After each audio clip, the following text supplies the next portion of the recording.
we're here. We're on. Oh my word. Already got some comments. Bear with me, people. Just getting set up. Dum dum dum dum dum. Where is it? It hasn't gone live yet. It's not on the channel yet. All right, we'll come back to that. Is it live? Oh, there we are. Look. Here we are. Ooh. Yes. Not good. It's a bit sore. It's still in there. It's a bit of metal. Now then, a few comments. Oh my word, loads of comments. Holy shit. Simon, first one up.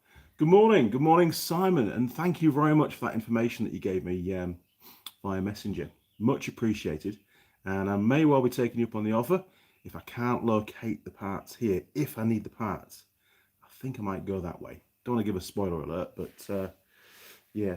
Mike, ouch. Yeah, I've had plenty of bits of metal in my eyes over the years, and I know what it feels like. I'm sure some of you guys do, when the shard of metal embeds itself in the white of your eye. And I was wearing safety glasses. Normally when I'm grinding a lot, I wear a full face mask. This time around I didn't, and it bit me again. I never seem to learn. But normally I wear a face mask. But just on that one occasion, it got me. So if you see loads of gunk coming out of my eye, you know what the problem is. Jim K, safety third, Andy. I know, and it was one of the last cuts as well. So annoying, Jim. Rose Ironworks. Ouch, that's got to hurt. It didn't really hurt at the time, but whenever my eyeball's moving around, of course, it's got this little shard sticking out. It's scratching the crap out of the top eyelid, which is making it really sore at the moment. So I'm going up to Auckland tonight. I am okay to drive at the moment. It hasn't affected my eyesight yet, but at some point tomorrow, I'll pop down to a hospital and get it checked out, and hopefully they can get it extracted. I'll tell you a little story a bit later on. Remind me, there's a story about getting some metal out of my eye. So do remind me and we'll get on with that. It's quite a funny story. Kill switch. Morning, fella. If you're trying to get a bionic eye, that's the wrong way to go about it. Oh, bionic eye, that'd be cool, wouldn't it? Zoom in and, you know, actually an X-ray vision eye would be very cool. Yes, one like, who was it had one? I think it was James Bond, wasn't it? Had a set of glasses he was given that he could see through clothing. That was pretty cool. Yeah, probably quite disturbing actually in some cases, but you know, would be a laugh. A sharp eye, yeah. Mike Bazansky, the pirate thing is so last year. I know. I did go to a party as a pirate once. That was funny, really funny. Oh, I've put the just in case Jared's watching, I have put the red. Geez, some crap on there. Put the red tape on the calendar for you. So I'm just gonna sort the camera out because I'm sort of crouching at the moment. There we go. That's better. Morning, crew. Right. Rose Ironworks. Anything to sell more merchandise? Yeah, right. it's not. Kill switch. Lol, Mike Bazansky. Andy Mechanic, eye patch with Tool Girl Holly on it. No, Mrs. Mechanic could go mental. We had a little discussion last night about Tool Girls. She's not over happy again. But I think I've patched things up. Pardon the pun. Kill switch BB, cool idea, Mike. Oh man, it started, hasn't it? Daz, 323323. Morning, Andy. Good morning, Daz. Good to have you on board. Rose Ironworks, morning Andy. Chris here. Mugs are great, excellent. I'm really pleased they've turned up. Thank you very much for ordering those. It's good to have a few more out there. It's great. MG, morning Andy. Good morning MG. Alan Cook, hi Andy. Good morning Alan. We've got loads of people on board today. Just scrolling down, trying to catch up before we start. Mikael Brito, that's a new name. Hi Andy, are you okay, brother? Yeah, I'm all right. I'm just more annoyed than anything else that I've got some. Yeah, I'm going to scare you all crapless. It's actually up here above the lens and it's a bit of metal stuck in the white of the eye. I did spot it yesterday digging around, but I didn't want to play around with it because, well, you can only make things worse, can't you? To be honest, but I slept all right, which was good. John JV, the fam from Amsterdam. That's a good one. Hi, Andy. Matowix, are you happy with the election result? I have no idea about the election result, to be honest. I didn't even follow it. So you can tell me what happened. There we are. You can get a live response. Duke of the Dales. Morning, Andy. I don't believe it, as Victor Meldrew would. I don't believe it, as Victor Meldrew would say. That's right. I don't believe it. Classic. Where are we now? Simon, love the red tape. Hey, well, Jared did remind me that when I get into October, I'm going to have to find the red tape again. And to be honest, I didn't turn the calendar over to October until earlier in the week. And Jared was absolutely right. Definitely some red tape required on there. Otherwise, YouTube would be very upset, wouldn't they? Mike Adams. Hi, all. Hello, Andy. Good morning, Mike. Matowix, what was the Honda's low cylinder compression reason? Right. I'm hoping that the low compression is down to a poorly seating valve. That bike has been stood a very long time, and I think the valve seat has just corroded a bit. The valve has been open for quite a long period of time, and some moisture's got in and just rusted one of the seats a little bit. I'm hoping, and this is a bit of a long shot, but we've got to give it a try, get the ignition system sorted out, give it a nice strong decent spark. And because we had lots of problems with the ignition system, bad plug caps, weak spark realistically. So hopefully we'll sort all that out. As long as it starts on all four, then we're sort of halfway there. Go for a good run, give it a good clean out, good thrash, as I would say, and then I'll test it the following morning. And I'm in the process of getting one of those. I haven't had one yet. I want to get one of those infrared cameras, so that when we start it up and I do the video, we can watch the four header pipes and watch them warm up. Remember, it was cylinder number 2 that was the one that was a bit lazy. It didn't want to fire until it's probably about a minute after the bike had started. So that will be, a good visual indication of what's really going on as regards the cylinder not running or running. So surprise for further down the line. If after all of that it's still not happy, then Alan has given very clear instructions that it requires a top end rebuild. However, that's going to cause us to miss the deadline of when the bike has to be ready. So it's going to sort of throw the whole project out, unfortunately. We're going to need lots of parts for that.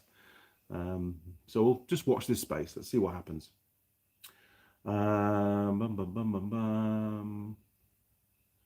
John Tyson, g'day from Canberra. Good morning, John. Good to have you on board. Canberra is in Australia, I believe. And it's not too far away. Well, it's somewhere near Sydney, I think, isn't it? I'm sure I've been to Canberra when I was over there on one of my trips. John Dwyer, morning, Andy. Hope your eye gets better soon. Try using a magnet. It's a long way back. God knows how on earth it made it all the way up there. I must have been looking down when it went in. That was the problem, I think. Jim can tell the metal doesn't rust. Yeah, well, I can feel it's still there. It doesn't feel as bad this morning as yesterday. But I think tomorrow I'll go and get it checked out. Yeah, because it is my good eye. I've got to look after my good eye. If it was my bad eye, then I won't be too bothered about it, to be honest. Matowix, Labour can govern alone, a landslide victory. Wow. Well, Jacinda has done a pretty good job. Nobody can really argue with that. I know she's got a few people out there that doesn't like the way that she's done things, but I also think that the main other party, I'm not even going to mention their name, to be honest, really just used very underhand tactics to try and undermine what this government has achieved over the last few months especially regards the COVID-19 stuff. I think they've done a fantastic job. I used to listen to the little story, the little announcements every day, and the effort that they put into it all. They definitely went above and beyond to try and minimise the problems.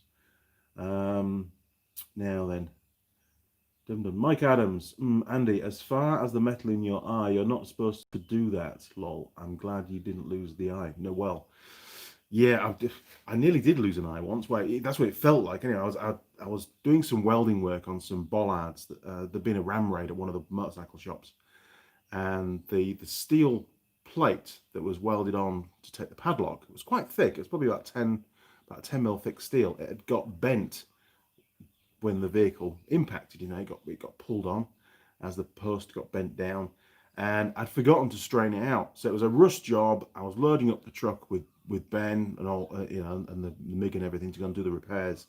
So I put it on the back of the vise, give it a big whack with a hammer, and of course it flew out and it smacked me in my left eye. But fortunately, as the plate went through the air, it hit the side of my nose, my cheekbone, and my eyebrow, and it sort of went smack like that, flat to my face. I mean, how lucky can you be? Because any other orientation, it would have hit my actual eye. And it hit with so much force that it cut the skin and drew blood. So that could have actually caused me to lose my eye. So, you know, I was just holding my face afterwards. I had no idea what had happened. And it took me quite a while to pick up the nerve to take a look and see what had happened. But I was very fortunate. So I do try to be safe. I do, honest. Alan, how is Holly? Holly is great. She's doing just fine. She'll be back down to the workshop towards the end of November for some more filming. We've still got about another 6 or 7 videos in the can that I've still got to edit up. So I'm going to be firing those out one a week, and they'll usually go live. I think it's Wednesday mornings is how it seems to be panning out for those videos. It might fluctuate a little bit each week, but at the moment it seems to be Wednesday mornings for those videos. And all of the videos are on her DR200 work. Alan Harwood, morning Andy, evening Andy, morning and evening, whatever. My Honda had a grease nipple to minimize wheat. I think there's a typo.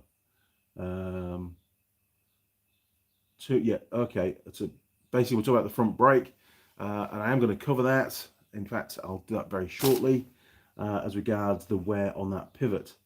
Off-road fan, good morning Andy, hope your eye will get better. I had the same problem several years ago. It was the most uncomfortable medical treatment I've ever had. Yes, it's horrible, it is. And again, I have a really good story to cover. I'll just get caught up with the comments first. John Tyson, 3 hours south of Sydney, the federal capital. There you go. John Tyson, your lot snatched defeat from the jaws of victory. What? Mike Bosansky. Pie. Had breakfast this morning at Waffle House. Oh, I like waffles. Waffles are good. Fireblade. Sorry late. What you done? I had a grinding spark in my eye before. Dug it out at A&E with a needle. Always wear goggles. I was wearing safety glasses. I normally wear a full face mask for this very reason. Because safety glasses, there's always a gap between the lens of the glass, you know, the glasses, and your skin. And sure enough, this one bounced through. I've been grinding for probably about, I don't know, 20 minutes, cutting up some old rebar, which I'll come to in a minute, you know, on this live stream. And I think what had happened is the glasses had slowly worked their way down my nose a little bit, and there was a bit more of a gap than they should have been. And it was one of the last cuts that I did, and sure enough, chunk, in it went. I was a bit annoyed, put it that way. Springy 2112, hey brother, peace and love from the UK. Sent link in the last video to brake pivot info. You did, thank you very much. And it's pie time. Before it goes cold. Now,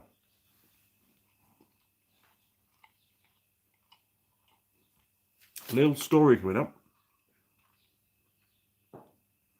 So, years ago, my brother-in-law and I were basically resurrecting an old Honda I think it was originally a C50. Right, that was it. It was a C50. And at the time, there was a Batman movie out. And it was one of the really cool Batman movies. And he's very much a film buff. And he said, I want to make it into a Bat bike, Andy. So, of course, you know, back then, had a bit more time, had a shed, liked working on bikes. So I said, hey, no worries. We'll pull it apart. We'll spray it all up and we'll make some modifications. And I had a spare Honda SS50 bottom end. So we took out the centrifugal clutch of the C50 engine, from the engine, and installed the SS50 manual clutch to that engine. At the same time, we did a 70cc top end big bore kit from a C70 and put it all back together, and it was looking great. And he says, oh, one last thing before we go any further. The original shocks on the C50 have a big shroud basically covering the spring. He says, I want to cut the shroud off. I want to spray up the shocks so you can see the springs. Looks a bit more meaty. So there I was, took the shocks off, cutting one of the shrouds. And again, I think at the time I was probably wearing safety glasses as opposed to a full mask. And this was probably the event that made me wear a full mask for the rest of my life, to be honest, apart from the other day. Yesterday, in fact. And a shard of metal went in my eye. And probably the same eye, actually. I think it was. Yes, my good eye. Bugger. So the day after, because I thought, oh, well, maybe it'll go away, as you do. Mum went, you need to go to hospital, Andrew. And when Mum says you've got to go to hospital, then you've got to go to hospital. So we went to hospital, and I got seen by this gentleman, eye specialist chap. And he took me through to this room, very sterile room it was. And there was a table in the middle of the room. And there was 2 chairs. And on the table was this rig, basically, a big metal contraption. And it had like a sling for you to put your head in. It had something under your jaw, and had like this sort of clampy stuff around there where they could actually clamp your head. And it was obviously, so they could look in your eye and see what's going on. And he says, oh, you need to sit down and put your head in this frame and we'll get it all clamped up. And I was probably I'd have been about 16 or 17 years old at the time. And wasn't too concerned. I was very trusting in doctors. So, got on with and did what he asked. And he then sat down, checked all the straps are nice and tight and everything. And he says, right, you need to look at this particular point on the wall behind me so your eyes stay nice and still. And we'll put some iodine. I think it was iodine. We'll put some iodine in your eye, and we'll have a little look around and see if we can find this bit of metal. Anyway, they found it pretty quick. It wasn't on the lens, fortunately. Again, it was in the white of the eye. And he says, right, I can get this out. You've got to sit really still, and you can't move your eye. Okay, I can probably manage that, no problem. And then he reaches for his top pocket, and he pulls out what I thought was a pen. That's usually what you keep in your top pocket. Pulls out a syringe. And I'm like,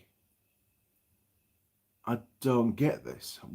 How are you going to use a syringe to get a bit of metal out of my eye? Maybe, haven't you got a magnet, And he then pops the little plastic cover off the needle part of the syringe. And he looks at me and goes, you have to sit really still. And he's pointing the needle at me. And I'm like, holy shit, this guy's going to stick a needle in my eye. What the hell? Anyway, it's one of the most unnerving things that I've ever done is to have to sit there. And this guy's slowly getting closer and closer to my eyeball. And the temptation to look is so strong, but you're trying to focus on the little dot on the wall that he says for you have to look on.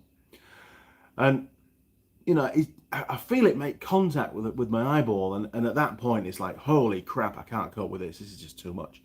And I back off, and the whole table moves back.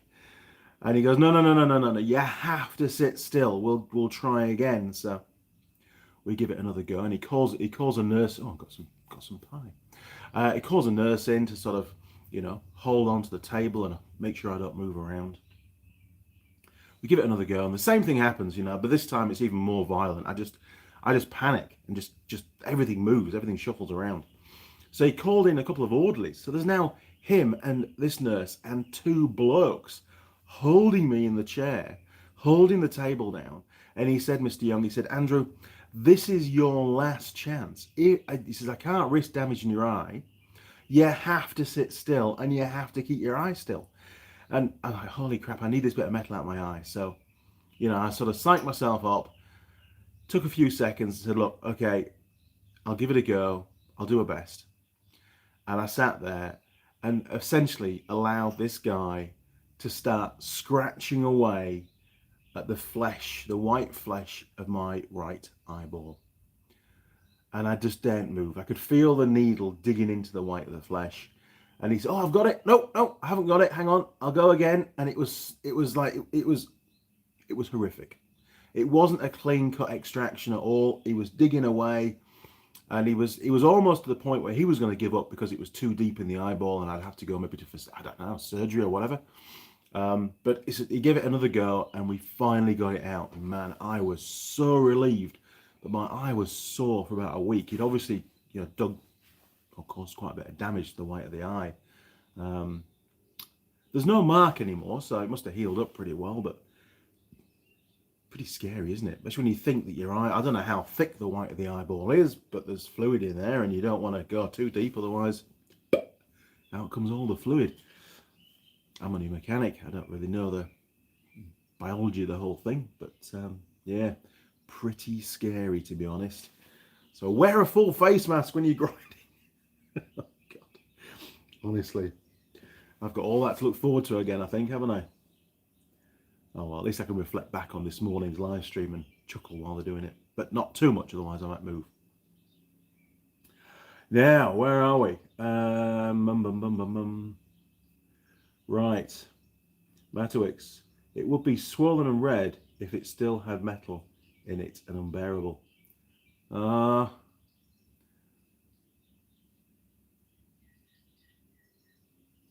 It is a bit red. I don't know. It's not as red as I thought it was going to be, but the metal is quite far back. Mrs. Mechanic had a quick look yesterday, and she said she could see a black bit in the flesh of the eye, which is what now we don't know whether it's a piece of metal or whether it's a bit of the grinding disc. It could be either, couldn't it? We don't know, but we'll find out. But it is quite sore, but I'm really trying not to rub it, because that's what makes it really red and raw and aggressive, they call it, don't they? Alan Harwood should say where bloody auto. Should say where bloody auto. Don't get that. Alan Cook, I've been flying my tiny whoop. Okay, more pie.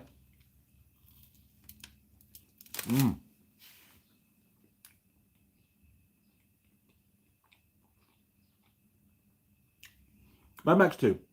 Just signed on, Andy. If you have ferrous metal in your eye and you need a Michael, it can cause problems. Hope it's gone.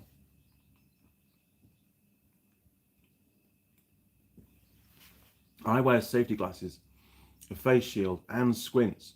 Hope you get well soon. I normally wear a face mask. You've seen it on so many of my videos, but yesterday I just wore the glasses and it got me. Oh, hang on. You need an MRI. What the hell? Didn't have an MRI last time. That sounds expensive. Drew Dassedley, did you not put atropine in your eye to numb it? No. There was no numbing stuff going on. It was just like a purpley coloured dye, so you could see you could locate the bit of metal. There was nothing else. This was like, well, 30 years ago, wasn't it? 18, 17, 18, 48 now. 30 years ago, it just went straight in there. Drew Dansley, okay, I'm going for a full face mask soon. I usually rely on my safety squints. Don't do it. And in fact, the worst ones that I've found are the goggles that have all the little heat vents, all the little holes around the actual bit there. Oh God, the horizontal part of the glasses rather than the vertical, not the lens, obviously. And they have loads of little holes. And they tend to sell them at like places like B&Q and Mitre 10 and Bunnings and stuff for the DIY guy. And probably not a problem if you're doing, not metalwork stuff. If you're doing, I don't know, sanding a bit of wood or something like that, maybe not an issue. But for grinding metal, those are terrible because they've got so many little holes. They let the sparks in, so not good.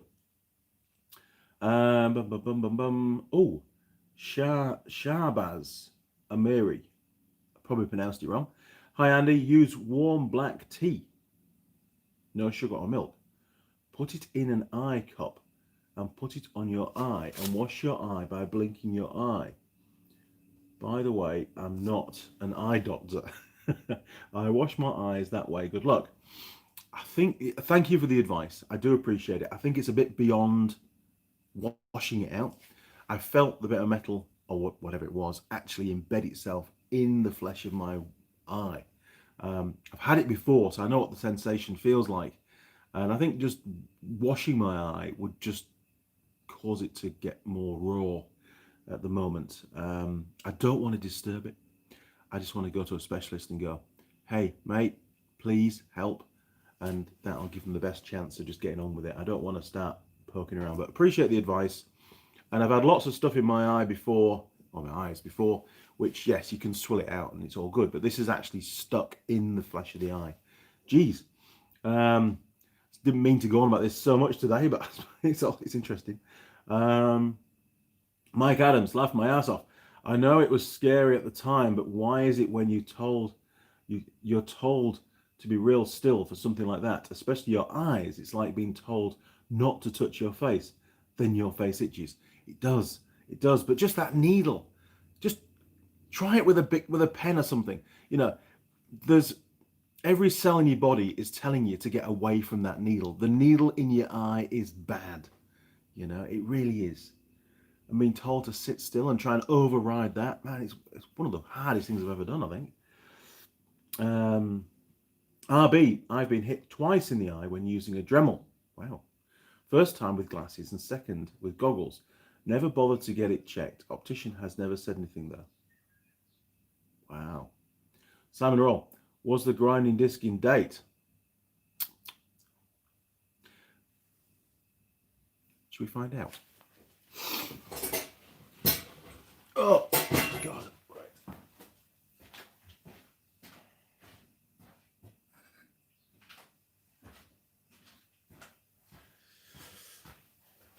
I only bought it was a slit disc, and I only bought these a couple of weeks ago, Simon. There you go, look, what can you see on there? Just above my finger, 2023. So these are really good ones. So 2023, that's like got another 3 years to go. No problem at all. So it wasn't the disc. Good point, Simon. It was definitely me. It was my stupidity of not wearing a full face mask. Fireblade 2102. Mine was in the colour of my eye. Shit. Was glued shut the next morning after the grinding. So off I went to hospital. Give me some pie. There you go, mate. Pie. It's nice. It's cooling down though.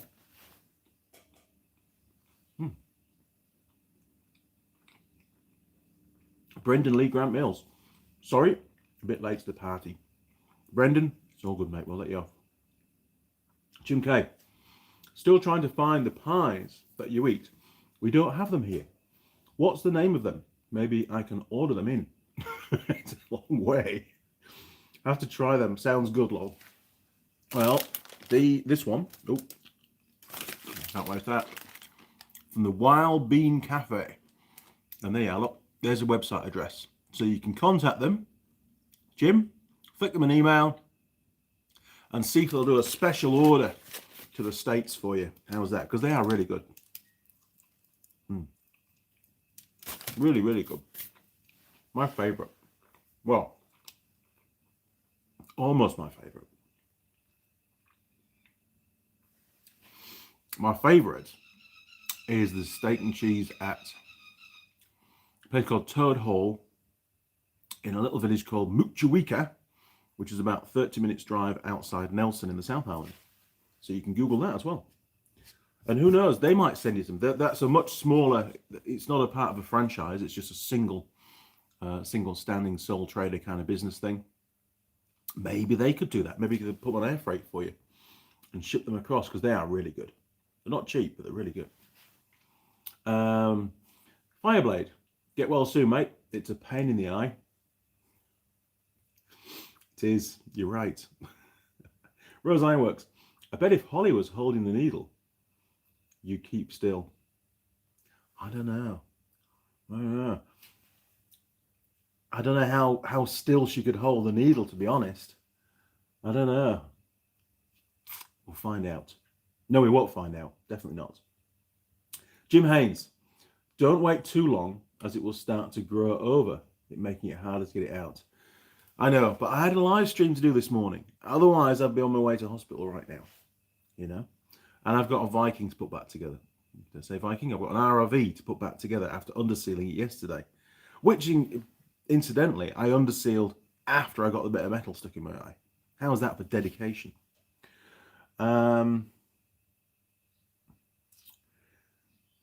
Kill switch. Okay, it's bugging me now. What's in the box behind you from Vietnam? Oh, it is. I think the box was made in Vietnam. The contents are not made in Vietnam, so it's tricked you. Very shortly, let me get to the bottom of these comments, then we'll do the next bit. Madmax 2, sorry for misspelling. I meant that if you ever needed an MRI on your head, rust stains in your eye can cause problems. Oh, okay, that's all right. I don't need an MRI. I'm actually pretty sure there's probably quite a bit of metal embedded in my face in different places. Sergeant Joe Smith, hello, hero Andy Mechanic. Damn, that's a scary story. A couple of years ago, I ate steak at a restaurant. Got a piece of metal in the steak stuck in my throat. Had to sleep night with it, sleep all night with it, and wait 18 hours to get it removed. Holy shit! I've had something similar, not from steak. Do you remember the old ring pulls on the soft drinks cans? Right. So picture this: gone for a picnic, middle of nowhere. I believe it was on a coastline somewhere in England. Mum, Dad, Phil. Don't think Ollie was born back then. And Mum gives me a can of Coke. Great. So I open the can of Coke, start drinking. And obviously I haven't got one to show you because they've disappeared now, but there was a little tiny square that stayed riveted to the can, usually. And that was like maybe the start of the ring pull or something. Anyway, this little tiny metal square that should have been riveted to the can broke free. And as I'm drinking the Coke, goes in my mouth, and I swallow it.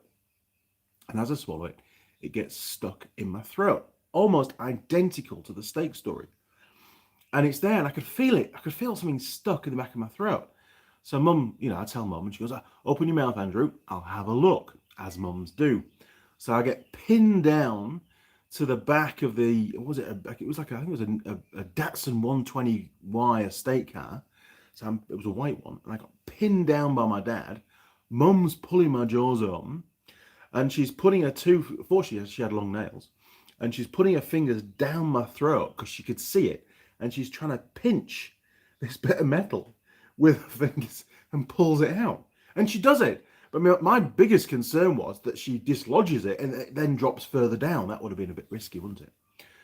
So, yeah, that was another little story of maybe one of the reasons why they changed the designer ring pull. I don't know. But, yeah, not good. Not good at all. And I had quite a sore throat for a while. Didn't go to hospital, though. In fact, that's just reminded me of another story. Honestly, it's going to be like a personal injuries live stream, is this one, isn't it? In the garden with my youngest brother, Ollie. We're at a little place called Wilberforce outside York. And I'm digging a hole. Ollie's got he's got a garden fork. He's barefoot, and you can see what's going to happen now. He's digging away at the soil, and he was very accident prone with Ollie, and somehow he ended up managing to put one of the tines of the fork through his left foot. And I'm not talking like just into his foot. It went all the way through, and it was sticking out the bottom of his foot. And of course, he's now hopping around in pain, holding the fork, still stuck in his foot. So, being big brother, don't panic, all. We'll get it fixed for you. Let's go and find Mummy, because she fixes everything. So we go and find Mum. And Mum goes, that's not good. And I think by the time we went to go and find Mum, I'd already pulled the fork out. I don't remember the fork going in the house. Anyway, Mum picks Ollie up, sticks him on the washing machine, which is turned off, fortunately, and takes a look. And she's obviously trying to, she's cleaning off the entry point, which is on top of his foot. And then she realizes there's an exit point as well on the bottom of his foot. And she then realizes the fork must have gone all the way through his foot, which is, of course, what I've been telling Mum, but she just didn't believe me. So she cleans the entry point. She cleans the exit point. Now, bearing in mind, the fork was covered in soil and stuff, and puts a plaster on either side, sends him back out in the garden to go and play. I mean, what a mum. It's awesome. And he's been all right, sort of, since then. None of this hospital stuff. I ain't got time for that. Poor lad, honestly. And he's had so many accidents over the years. SCH. Anyone suggest using a powerful magnet? Yeah, I have thought about that, but there's just not a lot of space up there.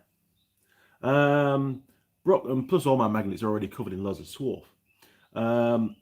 Brocknecks, you're going to have to start wearing an eye patch. And we'll have to start calling you Andy Pirate. Andy Pirate. Swab them decks, me hearties. How's that? We could do that. How are you doing, my friend? I'm good, actually. I'm in good spirits today. I'm always knackered at the moment. That's the problem, but I'm in good spirits. All I have to get done today is put the ROV back together. It's a couple of hours of work, get it loaded up. And then I have to drive to Auckland. So I'm hoping my eyesight's going to be good for that. Otherwise, it could get a bit iffy, couldn't it? If it's not good, then I won't be driving to Auckland. It's as simple as that, basically.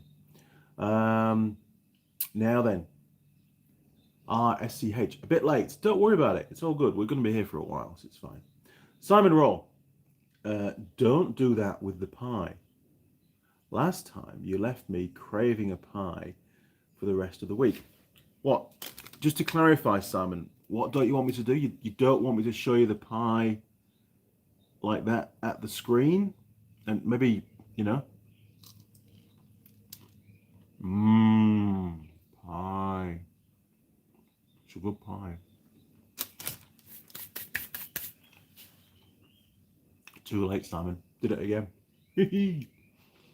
Rose Ironworks. Wild Bean Cafe. As found in all good BP garages. Yes. BP stands for British Petroleum. So when you're buying from BP, well, at least you think you're buying British. Probably not. Sergeant Joe Smith. Restaurant paid me $20,000 plus hospital bill. Well, good on you. That's quite a lot of money, isn't it? I mean, it could have been a lot more serious, couldn't it? It could have gone further and caused internal damage, so yeah. And I mean, did they ever find out how the metal had got in the steak? Was it the cow that ate some metal? I don't know. Jim K. I will tell them, Andy, send me. I will tell them Andy sent me. Then you will have a new sponsor. Ooh, that could be really dangerous, couldn't it? To have a pie company as a sponsor for the channel. I really don't want to be buying the next size up shirts.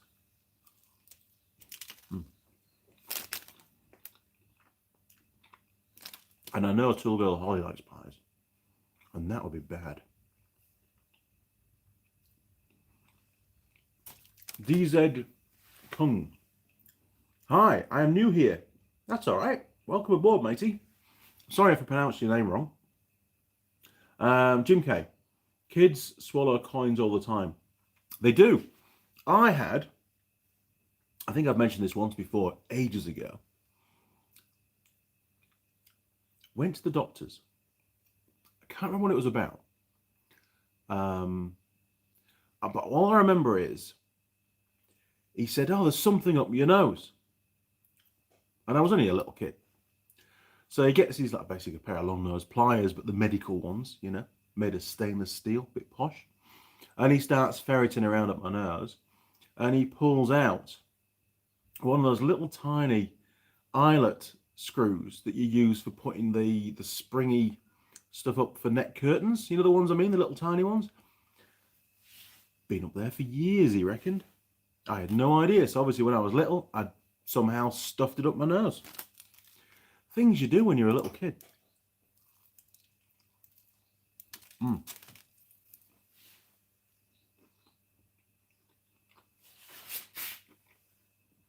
drew. The idea of a needle slowly drawing to the eye reminds me of the video nasties Zombie Flesh Eaters and the Evil Dead 1980s. Brr. Yeah, it's pretty petrifying, isn't it, really? Nothing worse. Jim K, did he lose his foot? No, he was absolutely fine. No problems at all. Mum was right. No need for hospital. Just a couple of plasters and a bit of Dettol. That's what it was.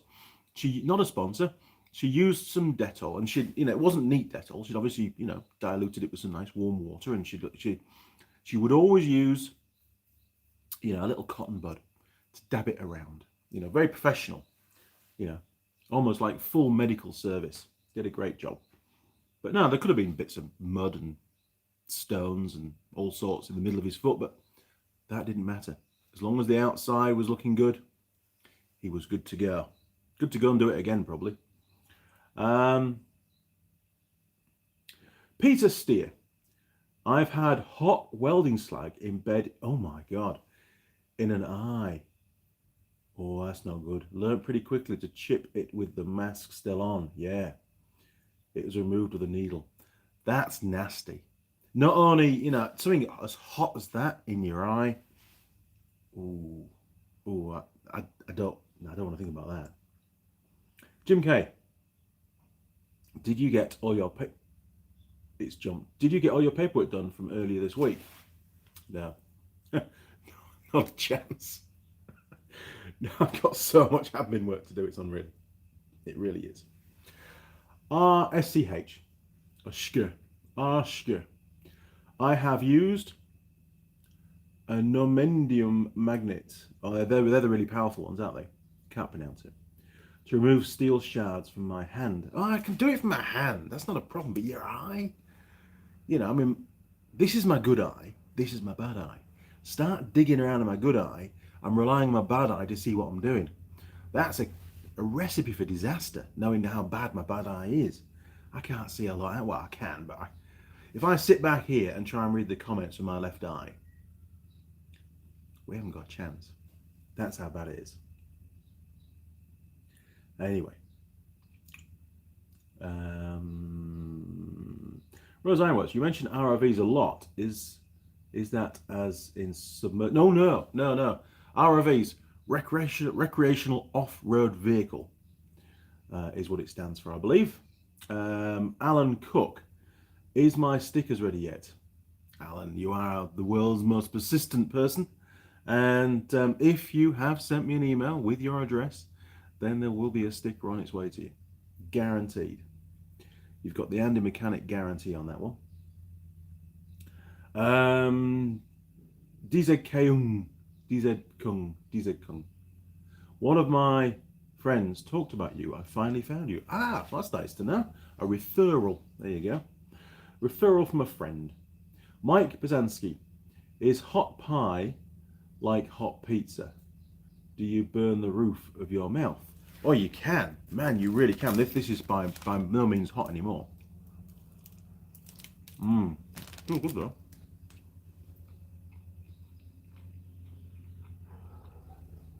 The only benefit is, with the pie, the pastry tends not to get that hot, but the contents get hotter than the center of the sun if you're not careful. So they can be deceptive.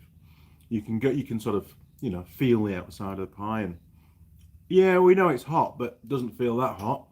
You take your first bite, and if you're a novice to pie eating, you'll go in for a big bite first, and you'll get quite a lot of filling in the first mouthful. At that point, you then realize that the layers of skin inside your mouth, especially on the roof of your mouth, are very quickly starting to flake away and tear off.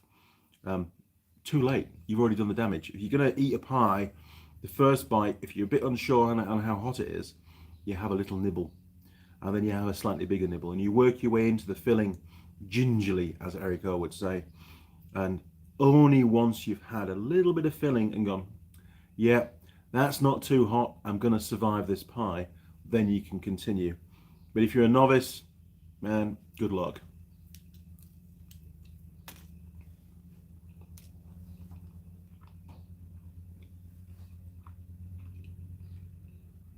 Here we go. DZ Kung. Oh, don't worry about my name. You can call me DZ or Tom. Tom works great. I like Tom. Sergeant Joe Smith. No idea how metal got there. Week prior, Inside Edition News did story on steel bristles from the grill cleaning brushes falling out and stuck in meat on grills. This was thicker, maybe from a meat plant. Holy crap! So a bit of metal from the machinery that processed the meat. Wow. Sergeant Joe Smith, again. Restaurant said they don't think it happened there, and their insurance was going to file claim against the meat supplier. Wow. Interesting stuff, isn't it? Tom, I tried to make a DIY web shooter project, but it all failed. Oh, a bit like Spider-Man, firing the webs. Very cool. Don't give up. Keep trying. I bet Colin Furs could do it. He's a clever chap when it comes to that kind of thing.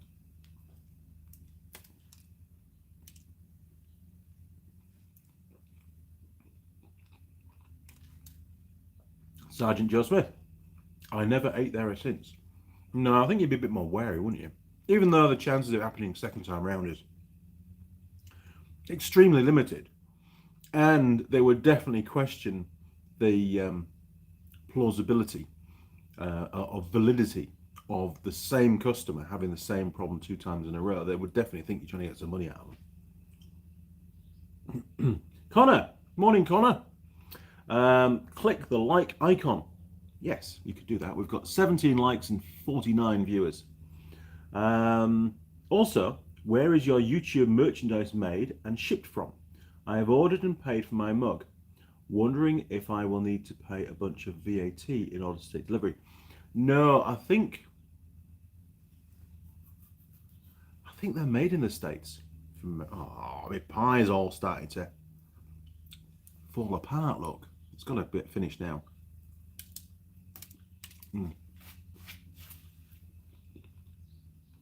No, I think the mugs are made in... I would turn it upside down, but it's got cold coffee in. Oh, it is cold. It just says Zazzle underneath.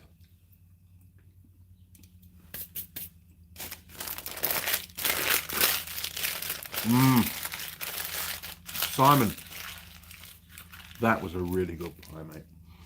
You need a pie.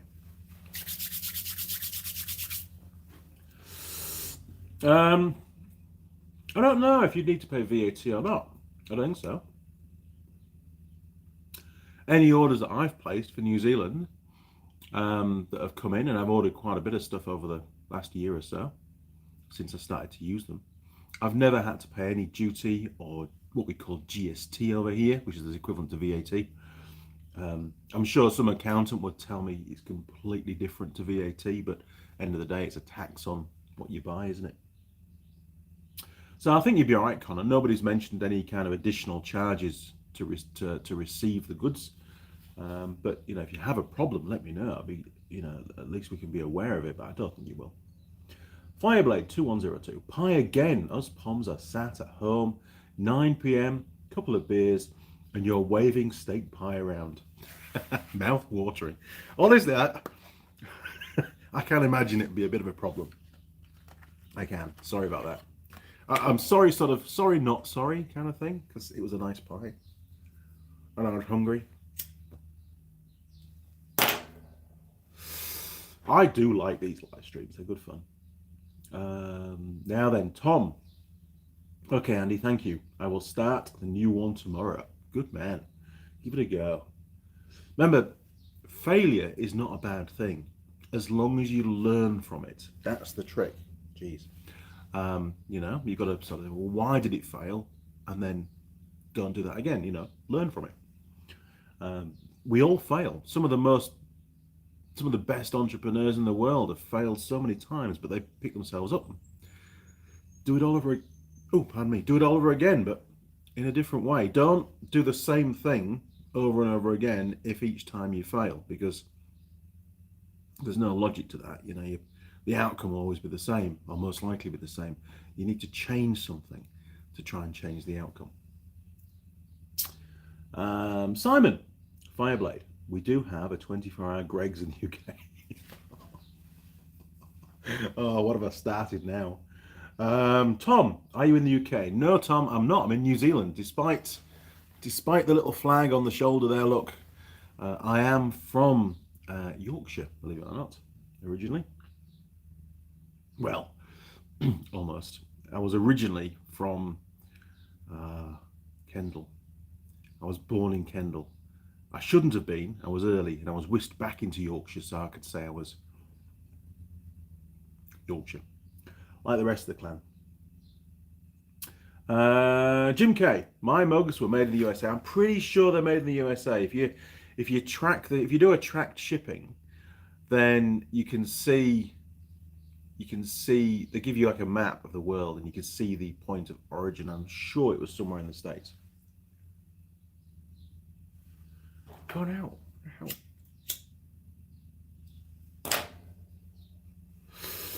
Matwix, do you think electric trail bikes and scooters will take over in 10 years? Yes.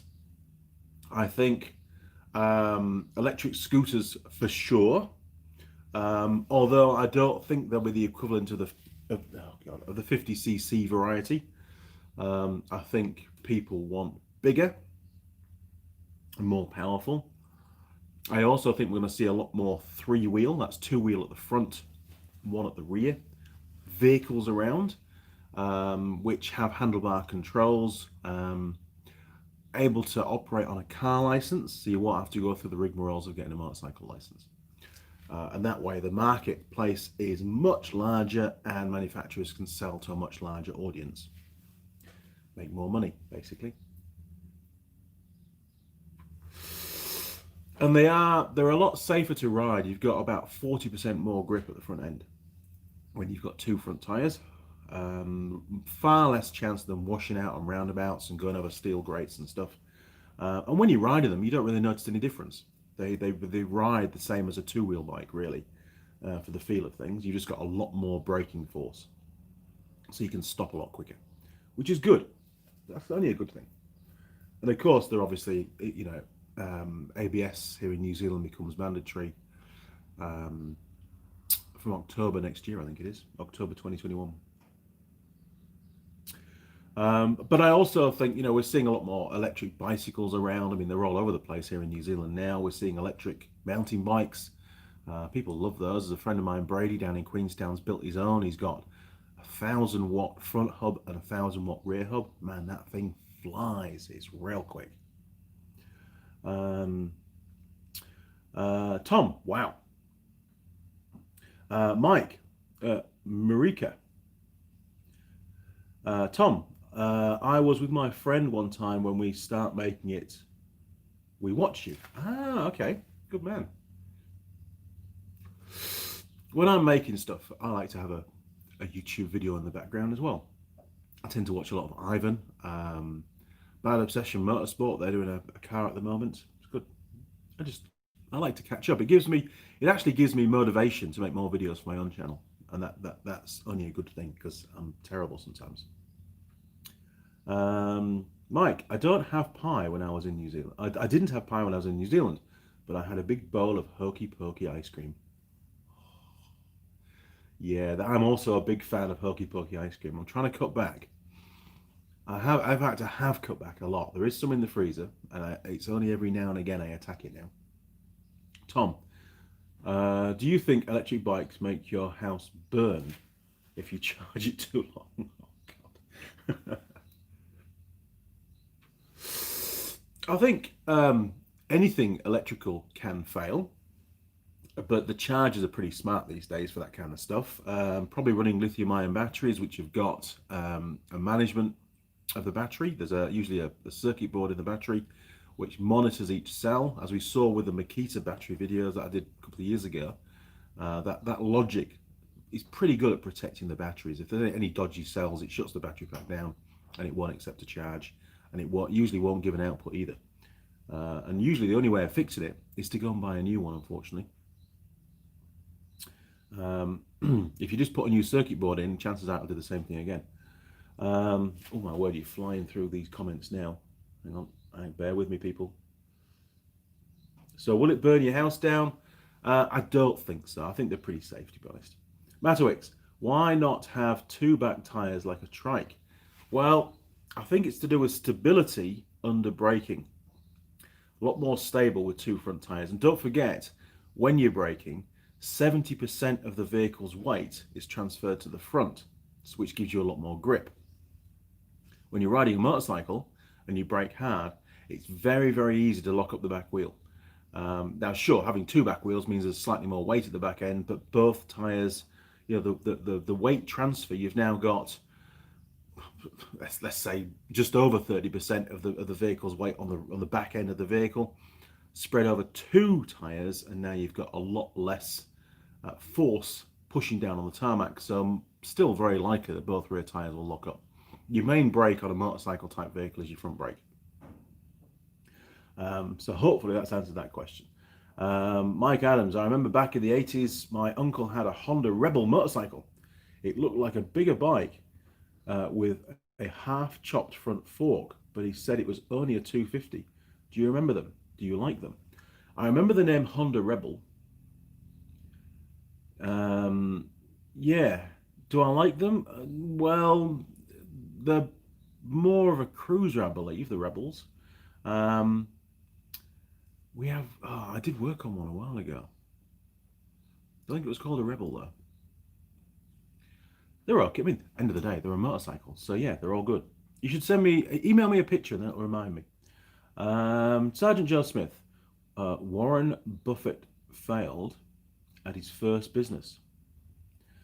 Guy that started the first Domino's pizza location lost his home and lived in restaurants. Wow.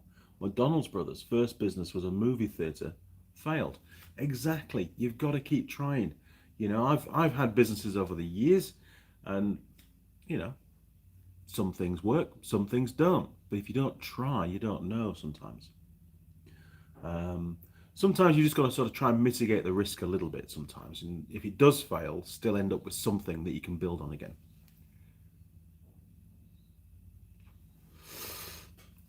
It's very hard to get from nothing. It's a lot easier to get, to climb the ranks and be successful with just a little bit. Simon, ABS has been mandatory in the UK on anything of 125 since 2017. Wow. Well, New Zealand is now adopting those regulations, and they come into play, I believe, from memory, October next year. Jim K. ABS on a 49cc scooter? No, they don't import any 49cc scooters here in the USA. Only the junk gets imported, no quality brands. Yeah, same here in New Zealand, to be honest now. The core four brands, I don't believe they're bringing any scooters anymore. I could be wrong. I know a couple of brands don't for sure.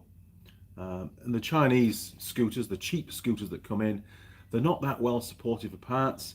And they don't last very long. They're not that well made, unfortunately. Very much a disposable vehicle. And here in New Zealand, the 49cc scooters don't require a warrant of fitness either, which means that there's no assessment done on brakes and that kind of thing. And some of them are pretty bad straight out of the box. In fact, I remember years ago when I first came to New Zealand, the warehouse, they were selling some what they call pit bikes. Which are little tiny motorcycles, again probably made in China, and they had a lot of problems with those bikes, and they had to recall them, and I think they didn't sell them again after that, from memory. I could be wrong. I'm just going from memory. Please, the warehouse, don't sue me. Sergeant Joe Smith, McDonald's brothers then opened a diner with hamburgers, fries, and milkshakes. They did. I think I watched a documentary on them actually on McDonald's, how it all started. Right, we're getting there. We're going to open a box in a minute. Fireblade 2102. Ari, your birthplace. My favourite places in the UK are the Lake District. Yes, me too. And Yorkshire. Beautiful places. Had my honeymoon in the lakes. Sod the Caribbean. Yes, it rains a lot in the Lake District, doesn't it? But no, I've spent a lot of time in the Lake District taking four-wheel drive tours around all the old green lanes, which are probably closed now. I've still got all the original maps showing me where all the green lanes are that I got from a guy called Alec Williamson, believe it or not. Alec was a good guy, very helpful. And I did my own research for the North Yorkshire Moors, again off the definitive maps at the North Yorkshire County Council. And that's how I started my business, using the green lanes commercially, which didn't go down very well with the council, to be fair. Tom, I think to make my YouTube channel to be best as I can do. Yes, you've got to put a lot of time and effort into building a YouTube channel. And I think it's a lot harder now to get a channel established than it was when I started. And I've put in, well, thousands and thousands of hours work into not just making the videos, but there's all the editing time, and then there's all the answering of the comments and all that kind of stuff, and coming up with these cool shirts and all the merchandise and things. You know, it's a never-ending requirement. You know, the channel is very quickly growing at the moment. We've had 1,800 subscribers come in the last 4 weeks, and the views have gone through the roof. Especially the trailer axle video, which has suddenly taken off big time. So there's a lot going on at the moment with the channel, and I'm juggling that with my day job and all these additional jobs that I get through the workshop as well. But it's nice to have a couple of hours with you guys every Sunday morning just to stop and just have a chat. So I do value this time. Sergeant Joe Smith, thanks for being a good friend to all of us, Andy. Have a good week. See you next week. No problem, Sergeant Joe Smith. Great to have you on board, and your comments are always valued. Thank you. Appreciate it. Tom, I think if I have money, I'm going to buy the V8 engine car. What do you think? I think you should do that. If that's what you'd like to do, you should buy one. As regards which one to buy, if you want something cheap, you can always go for something with a Rover V8 in it. There's plenty of parts out there for those things. And they're quite a simple engine to work on as well. But it depends where you are in the world, Tom, to be honest. You know, whatever's available. Matterwix, my 125cc Hoisung scooter is still running. But when something needs a serious part replacement, I'll just dump it. Yeah, it's unfortunate, isn't it? You know, it's that kind of world that we're in. You've got to decide, is it a viable repair, or do you just bin it and get another one, or get something similar, you know? Mike Adams, what's the email you'd like me to send the picture to? It'll be Andy Mechanic, that's one word, Andy Mechanic at live.co.uk. I think you'll find it should be in the description down the bottom of this video.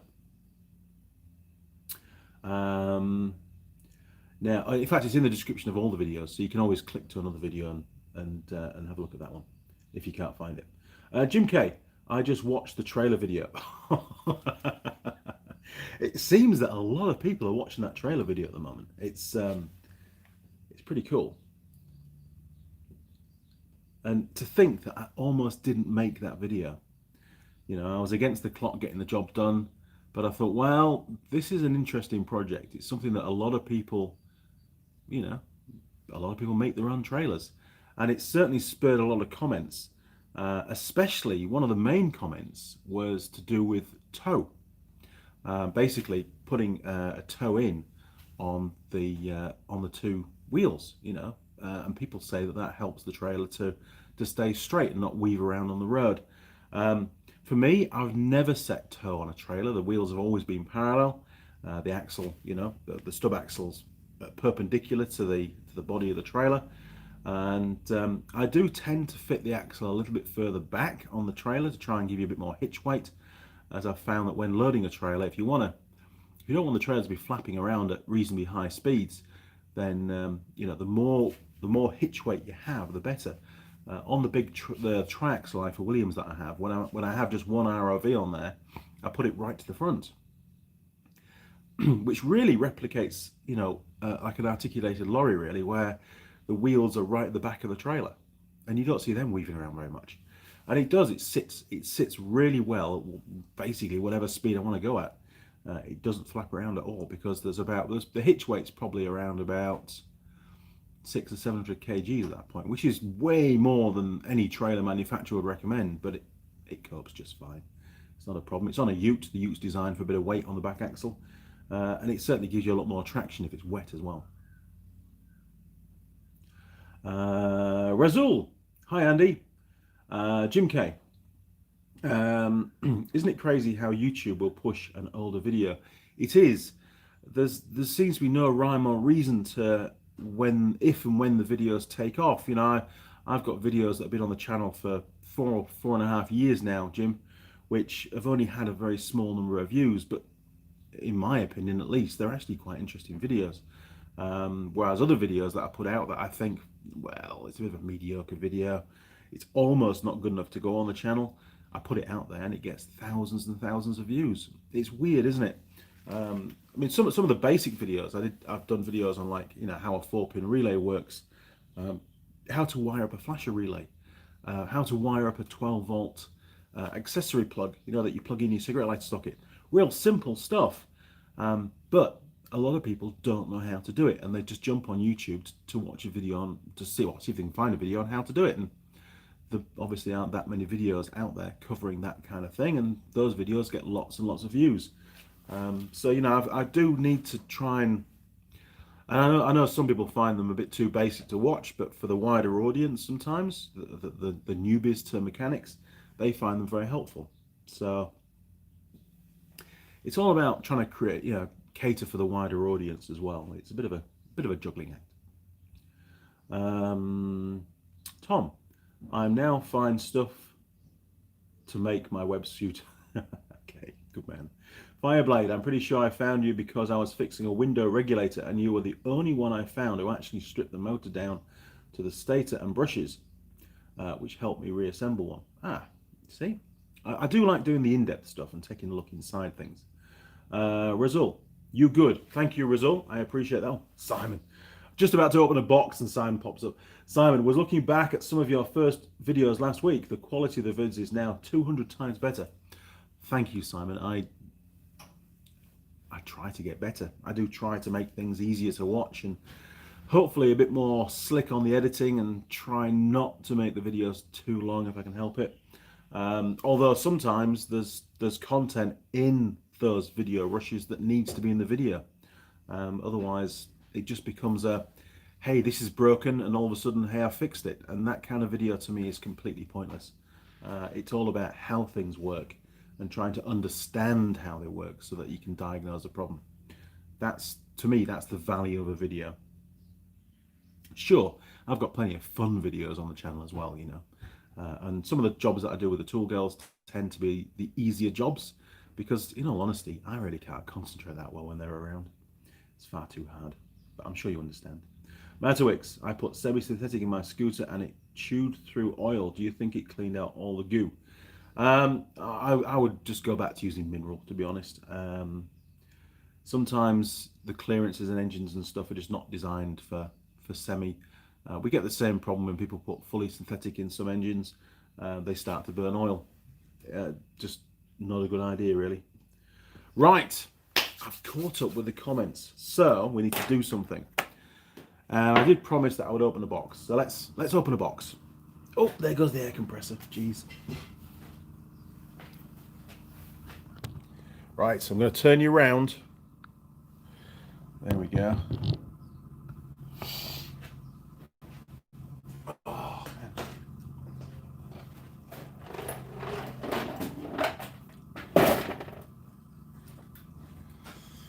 I have no idea. I have a good idea what's in here, actually. I can't lie to you. That's not fair. But I've been waiting for this for probably at least 3 months, I would say. Oh my word. Right.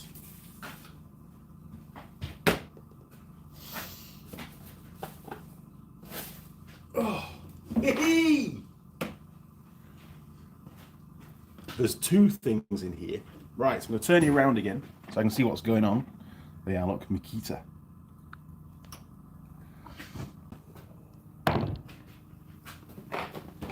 Okay, I'm opening it up. Jeez, honestly, I have to do everything to camera, otherwise people get upset. So there's the box. Hopefully it's going to open. Oh, no, it's got the zip tie on it. Oh, bear with me. Bear with me, it's got that. Oh, they always have a zip tie on, don't they? I should learn this by now. Right. Okay. Zip tie is gone. Oh, nearly dropped it. What have we got in here? Oh, we've got the new drill. It's the masonry drill. Right. I'm going to turn you around again. It'll be easier. Hang on.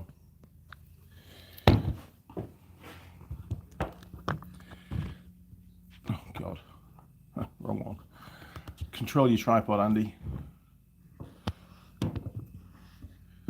There we go. That's a bit more organised, isn't it? Right. Well, we've got the instructions. So it's a Makita. And it's a 2-speed hammer drill. How's that? Pretty cool. Now, some of you may have watched the demise of the old what was it? I think it was a Bosch drill. So I promised myself a new drill after doing that video, because obviously, you know, it wasn't going to last very long. And it's got forwards and reverse, and it's got speed, and it's got hammer action and normal drill, so I can use it for normal steel drilling as well. And it is a HP 2070F, so you can Google that. And I decided that this was the best option for me for my work. So very happy with the purchase. No idea what it cost me just yet. That's nice to see. Look, Japan. Wow. It's not often you see that kind of stuff on tools anymore. But this is, they class as the commercial drill, as opposed to a domestic one. So it should be really well made, and we've got high speed and low speed as well. So yeah, I think it will work really well. A good addition to the workshop for sure. Okay, well that's that one. Let's go. It did come out of the box. Maybe it came out that way around. Yeah, right, it did. So I'll stick that back in there. I'm a very lucky chap really to be able to buy all these toys. I've still got to pay for it though. It's on account at the moment. Oh, come on. Right. Right, get rid of that one.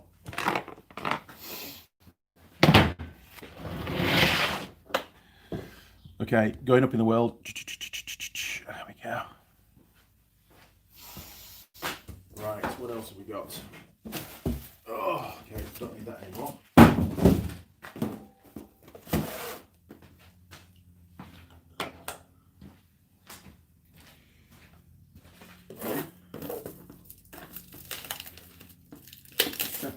Don't want any more injuries this weekend.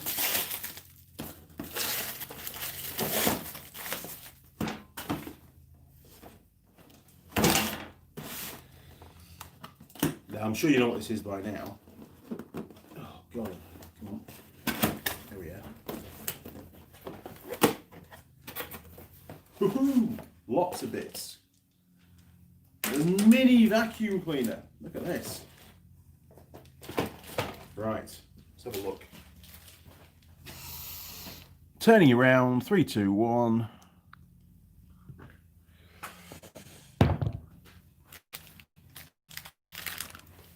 Oh. Camera adjustment, perfect. So, without dropping it on the floor, which is, I'm usually very good at doing that. I've been dropping loads of stuff recently, I don't know why. So, we have a shop dog called Marmite, and Marmite constantly drops hairs everywhere. And we have I bought Mrs. Mechanic a new vacuum cleaner about 2 years ago. And of course, being Andy Mechanic, I bought her an industrial one. So it's quite big and heavy. It works really well, but it's a bit of a palaver getting it out. So when I saw this, I thought this will be perfect for picking up the Marmite hair in the really, you know, the common places and quickly. But it needs a battery, so hang on. Let's get a battery and we can get it fired up.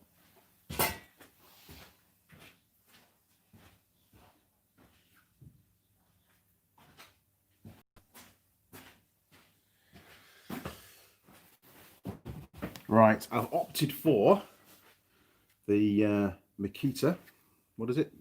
3 amp hour, and just for reference, It was new on the 7th of May 2018, and it's still going strong. I like to keep a record of how old the batteries are. Oh yes.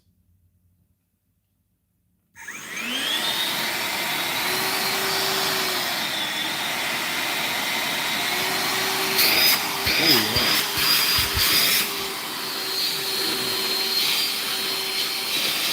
That's good. I like that. What a machine! I like that. Mrs. Mechanic's going to be very happy when she gets that given to her later on today. Although she is going to have to steal one of my batteries. Bugger. Right, well, there you go. An unboxing. Yeah, that gets rid of all the crumbs. It's perfect, isn't it? Oh, God, there's all sorts going on the screen now. Right, where do we get to?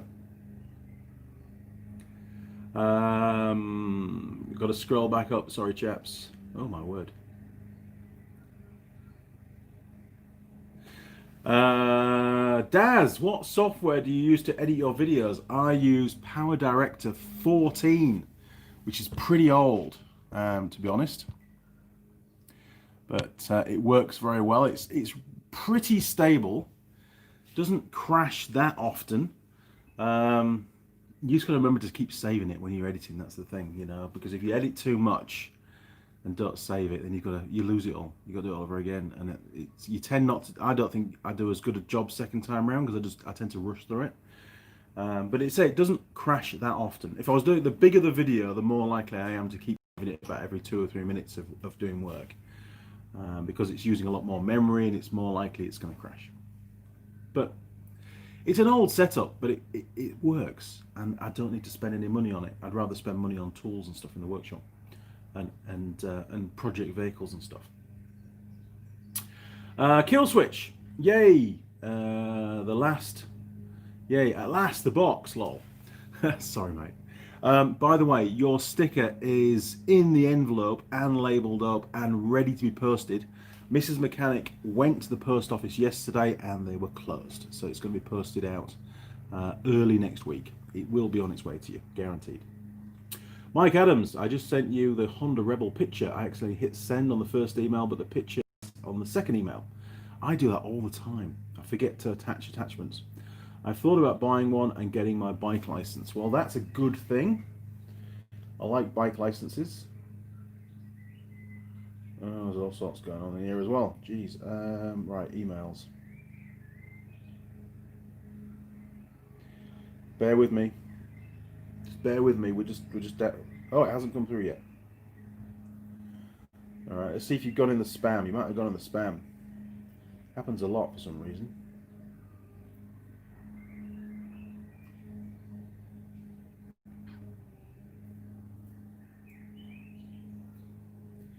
Nothing yet.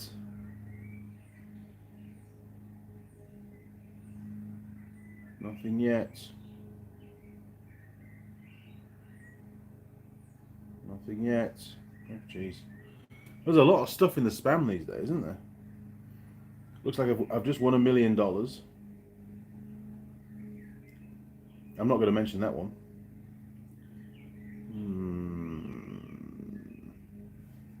Okay, well, we'll leave that to.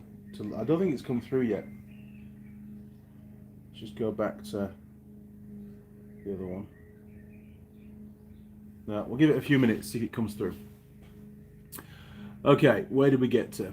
Right, so Mike, remind me again in a few minutes and we'll check again. John, 43 watching, 28 likes. Come on, guys, press the like button now. Thanks, John. Appreciate that. Fireblade, Simon Roll. No, not Greg's. I need a proper steak pie, like a pucker pie. You can get those ones in the metal tins as well, can't you? Frey Bentos. I'm not really a fan of those, to be honest. I've tried them before and it doesn't work for me. Right, Fireblade, try the M&S Marks and Spencer steak pie. I used to like the Marks and Spencer's caramel popcorn. That was one of my go-tos, was that. Mike, hammer drill. Yes, I can hammer drill things again now. Jim K, I watched the drill video. You've watched all my videos. I goes, the drill is good, but it has a weak clutch. Don't tell me that now. Just bought it. I've worked through 5 of them, all have the same problem. Well, okay, I'll bear that in mind. Thank you very much. Warranty. Fireblade 2102. Sam Roll, will do, mate. Thanks for the heads up. Big thumbs up. In fact, 2 thumbs up. There you go, look. Mike, vac up those pie crumbs. Yes, I think it'd be quite a good little addition, actually. And it's got a brushless motor in it as well. It's pretty posh, isn't it? Brian had its predecessor now for 5 years and use it commercially and at home, still going strong. Excellent. That's good news. See, it's yin and yang, isn't it? One person says that they've got a bad clutch, somebody else says he's had no problems. So. And it's really only going to be used for when I'm doing the masonry drilling.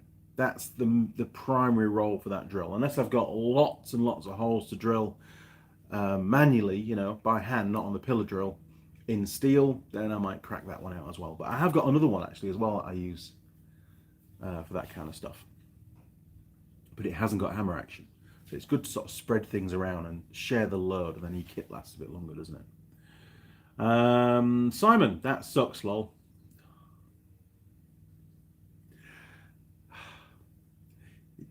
It does, Simon. It's exactly what it says in the box. It's a sucky thing.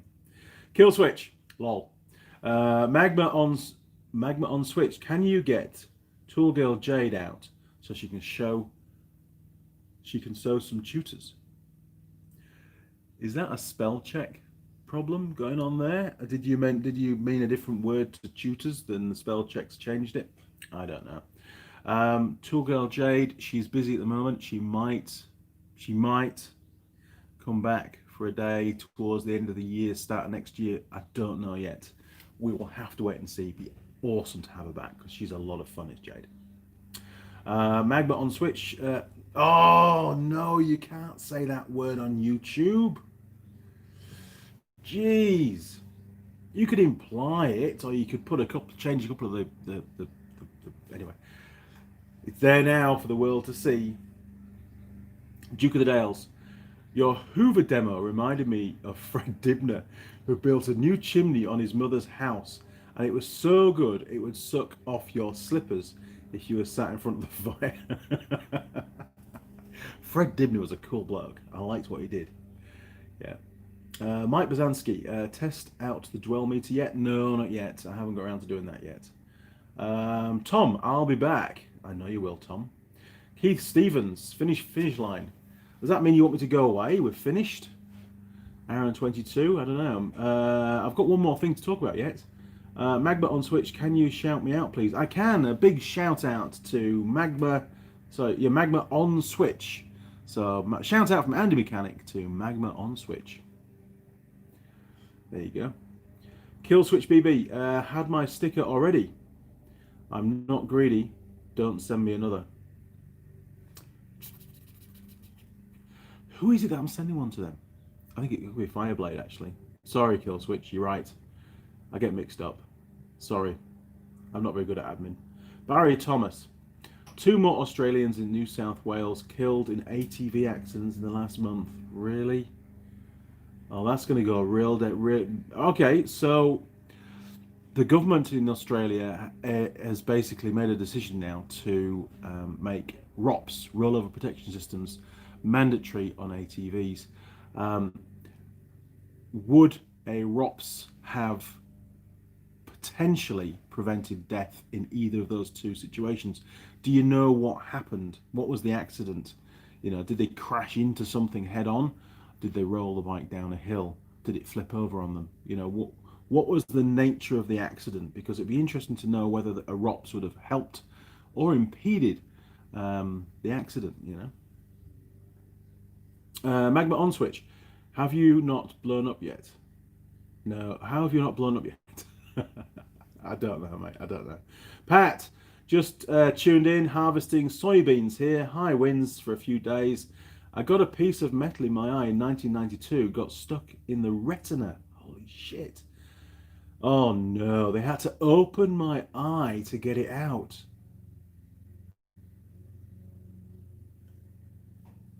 I don't like that. I don't like that at all. That's horror movie stuff, that is. Well, Pat, I'm pleased that you're okay now, but that's How did they put the juice back in? Because there's stuff in the middle of your eye and there's like a fluid. Did they suck it all out and then syringe it back in before they sewed it up? I don't know. That sounds dodgy to me. Keith, lol, Sry winner. Don't get that. Duke of the Dales, what does the tattoo mean on your wrist? Which wrist? We've got that one. Oh, and we've got, oh my word, we've got, where's it gone? Oh, it's there, look. Hang on, I can't move my arm that far around. And we've got that one there. So that, just starting with this one, since we're there now, that is the mirror image of the outline of New Zealand. And it says 2012. And Charlotte, my eldest daughter, has the normal outline of New Zealand on her left. Yes, on her left wrist. So when we hold hands, they line up. How cool is that? That was her idea. And this one, which is upside down, sorry. There you go. Oh, look at that. It's professional. I really can't film it very well. There, yeah, look. It says in Hobbit, to yourself be true. Yeah, that really upset YouTube, did that by doing that. So, and that's for my youngest daughter. And that was the message that she said to me. And she's got the same tattoo on her wrist as well. So, to yourself be true. So, don't bullshit yourself. Do what you think is right. Don't let people push you around. Stay the course. That's what she means by that. So there you go. That's those two that you can see. You can't see any of the other ones, though, can you? Maybe one day on a really hot day. I don't know. Now then.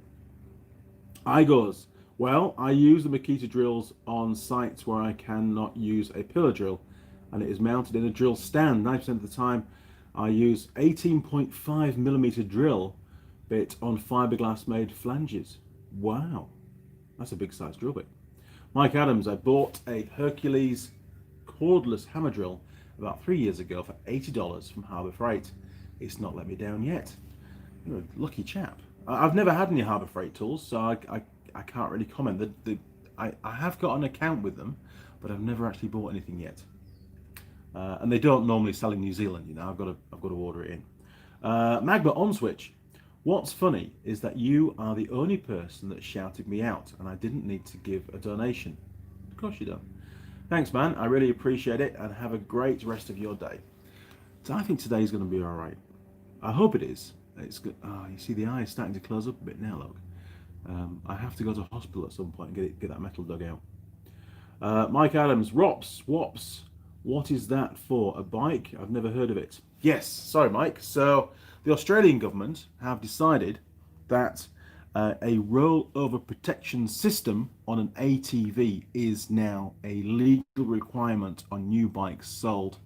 I think it's from, again, somewhere around about October next year. Basically, it's a loop that mounts to the behind the seat of the bike, bolts usually to the rack, the rear rack, which is then bolted to the frame. They're assuming that the rack is strong enough, probably won't be. And the idea is that if the bike was to roll over, it creates a void between the top of the rollover bar and and the handlebars, which is the next bit, or the front rack, which will touch the ground if the bike rolls over, and therefore the rider doesn't get squashed. Unfortunately, the government haven't really realised that usually when a quad bike rolls over, the rider, because they're not seat belted in, and why would you be on an ATV, will exit the bike, and the rollover bar will probably just pin them down to the ground and cause even further injuries. That's my take on it. It's my personal opinion. I don't believe ROPS has any place on an ATV. The weight of the ROPS system only increases the centre of gravity and also affects the stability of the bike. Furthermore, and I have evidence to this effect, and I've been presenting this, to those that need to know it, and I've seen the evidence firsthand that bar obviously has a mass. They usually have 10, 12 kgs, and you're riding along, and if you imagine that this is looking side on of the bike, the bar vibrates forwards and backwards because it's quite high. It's probably about a meter off the rack, because it's got to be higher than your head basically, and the bar vibrates, and that builds up at certain speeds. It builds up a resonance, and that resonance, that vibration, is transferred through the rack to the frame, the back end of the frame of the bike. And I've seen bikes on hoists being welded up, and I'm saying to them, why are you welding the frame? And this isn't the brand that I work for. This is other brands, Hondas, Suzuki's, whatever. And I said, why are you welding the frame up? So, well, we've spotted a crack in the frame. And 9 times out of 10, when the frames crack, they have one of these roll bars fitted. Voluntarily at the moment in New Zealand, some farmers, prefer to have them. And WorkSafe New Zealand do recommend them. So some farmers follow those recommendations. But my concern is, how many bikes out there have got cracks in their frames that haven't yet been noticed, that maybe aren't serviced by a reputable dealer, and the local guy or one of the farm hands looks after the bikes and just changes the oil, and the frames are all covered in mud and these cracks are just not spotted. That could lead to, a suspension failure, a collapse of the frame, which in turn could lead to an accident as well. Would those accidents be recorded as accidents relating to the bike having a ROP system? Highly unlikely. And therefore, the stats become skewed. There you go. Technical appraisal of what's going on. Hang on, I ramble on. Right, so hopefully, Mike, that's answered your question. You'll be able to, if you just Google it, Australian ROPS ATVs, there's weeks and weeks of material to read through. But in a nutshell, that's what it's all about. We are hoping that New Zealand don't adopt the same requirement. And just to let you know that in Australia, once they passed that law, and before they passed it, all of the main ATV manufacturers, the importers into New Zealand, made it very, very clear to the Australian government that they would stop selling ATVs in Australia if they made it mandatory. They did make it mandatory. And as of the back end of next year, there'll be a lot less ATVs available in Australia. Basically, hardly any. And that's all down to the government's decision. Now, farmers need ATVs, so they're going to be really upset that they won't be able to go and buy a new one. And then all they can do then is blame the Australian government. My opinion is it's all about rider training. If you don't train somebody up to use a piece of equipment properly, then, well, they're not going to use it properly. And because it's not going to be used properly, there's a much higher chance of an accident and death, whatever, Right. Tom, I'm back. Oh, hi, Tom. Magma on Switch, are you Canadian? No, I am Yorkshire from England. Magma on Switch. And how long have you been making videos on YouTube for? About 4.5 years, I think. It'll be coming up, in fact, it'll be coming up 5 years in December. Wow, 5 years. Shit. Barry Thomas, one was a rollover and the other was a passenger riding on the rear and was bounced off. The driver has been charged. Unless it's something like a Polaris Sportsman X2, they are single-seater vehicles. There shouldn't be somebody on the back rack. All about rider training, isn't it? So good rider training, they would have known that's a bad idea and maybe, hopefully, not done it. As regards the rollover one, who knows? Would a ROPS have saved them or not? You just don't know, do you? Now then, Duke of the Dale's great tattoo. Cheers, mate.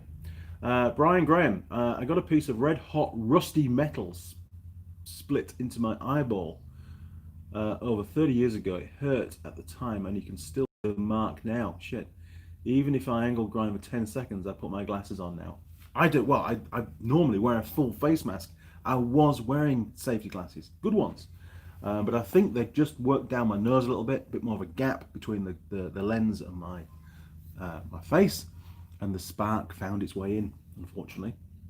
Pat, they took some of the fluid out. Ooh.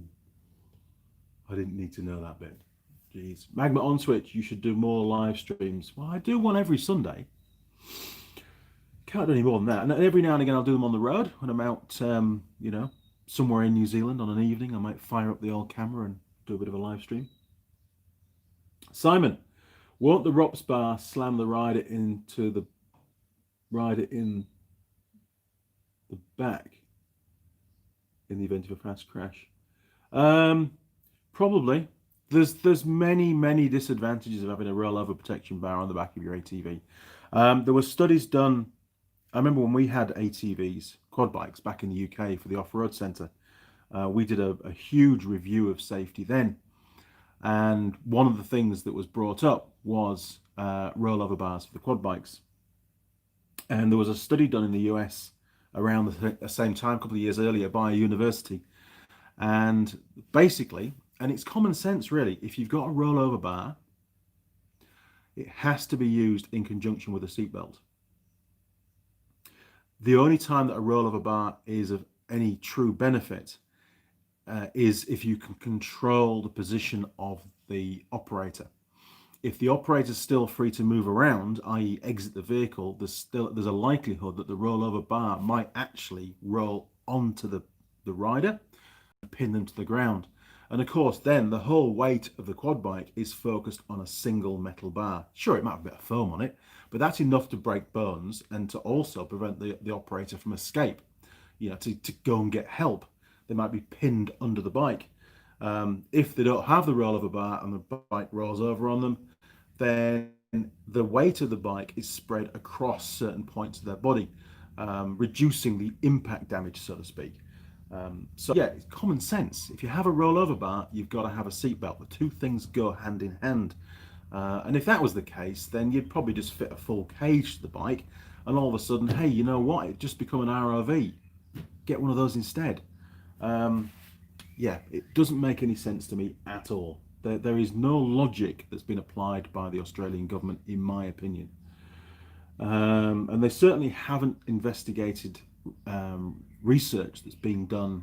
Well, it doesn't appear that they've taken into account research that's been done many years previous by some pretty reputable universities over in the States. Mike Adams, so it's basically a roll bar for the rider that is no longer on the ATV when it rolls over, but I can see it working under some circumstances. No, the roll bar is bolted to the ATV. It always stays with the ATV, and I think that's the problem. I just don't think a roll bar is the answer, to be honest. I think it's more about rider training. Over in the UK, when we bought our quad bikes, and they were all Yamahas, there was a scheme at the time where every quad bike you bought, you got a 3 days rider training for one person. Now, we bought a lot of quad bikes over the years, so all our staff were fully trained, and we had them actually qualified as ATV instructors. But the government would pay half of the training cost, and the manufacturer would pay the other half. And from what I understand, and from what I can remember in the UK, is there was a lot less ATV accidents in the UK. And that some of that has to be attributed to the fact that the riders were trained. I don't know, roll bars, not the right way forward. Plus, bear in mind as well, ATVs have got a lot bigger and a lot heavier over the years as well. That's something else you've got to bear in mind. They're a lot more stable now than they used to be. They have a much lower centre of gravity now than they used to do. So inherently they are safer to ride.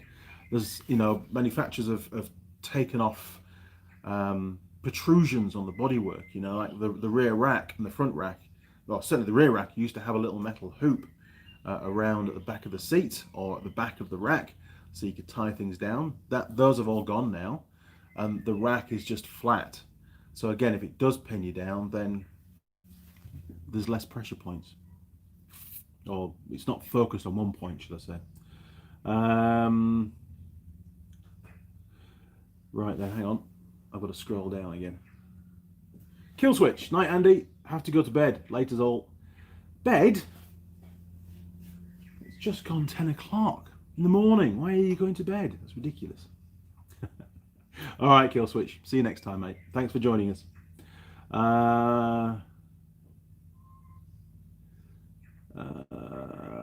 Sean, yeah, I'm not going to make that one public, but I understand what you're on about. Jim K, black market importing. I think that's highly plausible for Australia. There's some very big motorcycle dealerships with numerous branches, some big groups in Australia with huge buying power and the resources to do that. I think there will be what we would call parallel importing because the market will still be there. They will obviously have to fit the rollover protection bars to those bikes before they're allowed to sell them. But I think things like warranty, technical support, it just won't be there anymore, which is obviously going to harm the brand. It's not good. It's not good at all. Mike, but yet the roll bar will be in the way if you have to jump off it in an emergency. Correct. Another problem. It impedes exit of the vehicle, doesn't it? John, Bad Obsession just releasing another video racing their new racing car today. Oh, that's even less work going to get done today now. Never Too Old. Hello from Hamilton, New Zealand. Andy, Hamilton, hour and a half away. Not far at all. Pretty cool. John Dwyer. Good night, Killswitch. Mike Adams. Oh, nearly there. The only ATV I've ever ridden was when I was 12 in the 80s. It was a balloon tire three-wheeler. Yes, they are brilliant. I love the AT. Was it Honda? Honda ATC. I have one in the garden. Doesn't go very well anymore. It's lost a lot of compression for some reason. But yes, those bikes. Well, obviously they don't make them anymore, and they don't make them anymore for a very specific reason because they redesigned the bike and gave it four wheels and found it was a lot safer. And that's actually pretty much highlights why these three-wheel bikes for the road, the scooters, have the two wheels at the front. Because on those old ATCs, I remember in the UK, the first thing they did, or one of the things they did to try and improve stability, was they welded up the front forks to stop fork dive when you braked hard. And then they were still rolling them over. So you'd go into a corner and you'd brake, and then one of the rear wheels would tip up and the bike would roll over on you. That seemed to be a pretty common problem. So I think then they just disabled the front brake as well to try and stop that. But ultimately, it was deemed that the bike, the basic design of the bike wasn't suitable, wasn't safe, and I think the first thing that happened is dealers weren't allowed to sell them anymore, whether it was new or secondhand. They just went straight into the secondhand market. There's still quite a few here in New Zealand, and I am still looking around for a really good one in good nick, because I would like to have one that's, well, in slightly better nick than the one I've got. It's way beyond repair now, unfortunately. So it's just going to be there for parts and posterity. I'm thinking about putting it on the roof of the carport, actually, and wiring up the headlight permanently on a little switch so that I can turn it on at night time and it'll just look cool when I come home. Because it sure as hell isn't going to get fixed up anymore. The parts are just way too expensive and hard to find. Left brake vinyl. That's a new one. Do you remember they raced at the Springs years ago? Bad crashes stopped it. I don't. That was obviously before my time. That would be interesting to watch, though. I'll have to see if there's any videos on YouTube on that. Jim K, ATV Safety Institute here in the USA. OEMs pay for the class and pay the customer to take the class. And pay the customer to take the class. Honestly? Wow. You shouldn't have to pay the customer. They should want to go. Self-preservation, learning how to use a piece of equipment properly. Begs belief. Mike Adams, between using the thumb throttle instead of a twist throttle, like on a regular bike, and like riding on an old waterbed, it just didn't work for me. First time I rode a Honda ATC, and it was an ATC 70cc. It was on my birthday at Lightwater Valley years and years ago near Ripon. And first corner I went to, I think it tried to tip over on me, and I put my leg down and promptly rode over my leg with one of the rear tires. Took a load of skin off, it dragged me off the bike. I brushed myself down, got back on, and didn't put my foot down again. Simple as that. But yeah, just weird things to ride. You just got to take it slow, get used to the bike, and realize what it can and can't do. What's the limits? DZ. Oh, sorry, Tom. I have to go. Bye. Have a good day. Oh, got to go. There you go. Okay, Tom, good to have you on board, matey. Thanks for joining in. Mike Adams, yes, it was a Honda. I thought it would be. Keith Stevens. Oh, last comment. Okay, I'm out of here. Have a great night, day, morning thing. Thanks for the live stream, Andy. That's all right, Keith. Thank you for joining us. Really appreciate it. Now, for those that have hung around, we're going to talk about the front brake on the Honda CB750 because lots of comments have come through. I've come to realize a lot more stuff. And there's a few comments that I want to address as well and of my concerns. And then once that's done, I'm going to call it a day because my eyes hurting a bit. So let me make some space. Don't need that. Don't need that. Oh, right. Okay, so most of you will have watched the video by now. This is the culprit, and of course, that play, as we all know now, really, really should not be there. So, first of all,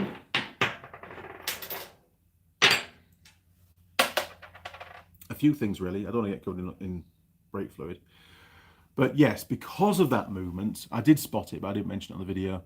This hole here, which is to do with an adjustment screw, should be round. It is now. I think you can see that or not. There's too much background. There you are. Look, it is oval. Can you see how the bolt's eaten into the top of the casting? So that's an obvious sign that something's happening that shouldn't be happening, and that's because there's too much movement. Now, we've had a few diagrams sent through. See if I can find one on my phone for you, because I don't have all the posh stuff where I can put things on the screen for you. Just bear with me because this is good stuff.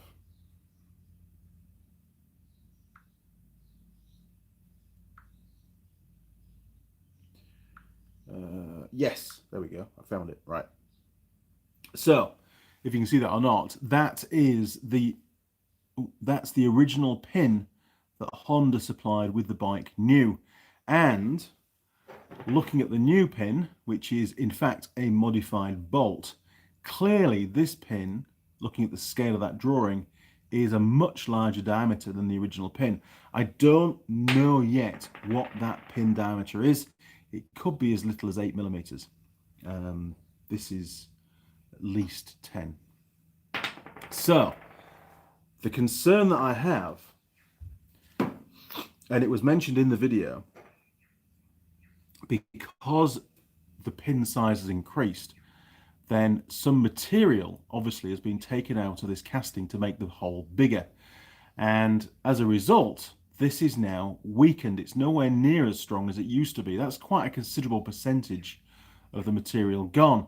Now, for me to have that machined out and a bush put in, I'm going to be taking even more material out, which is going to weaken it even further. Using a bronze bush, which is soft, isn't going to really replace any of that strength. So if I was going to put a bush in there, I think it would need to be a steel insert. But even that I'm getting a bit jittery about because of the reduction in strength of this casting. Because, you know, as this is bolted to the actual fork, your caliper basically goes on there. Every time you brake, it's pulling that caliper. This caliper wants to go around with a disc. It's pulling it down. And my concern is that this top bracket, which has had the most force on it, is going to fracture through, hang on, can I show that on the picture? There we are, look, through here, somewhere down here. It'll probably break, it'll break off, because, you know, that bush isn't providing any additional support at that point. It's just going to pull the aluminium apart. So there's a safety issue. I'm not happy about it. The only way to fix this is to replace both halves.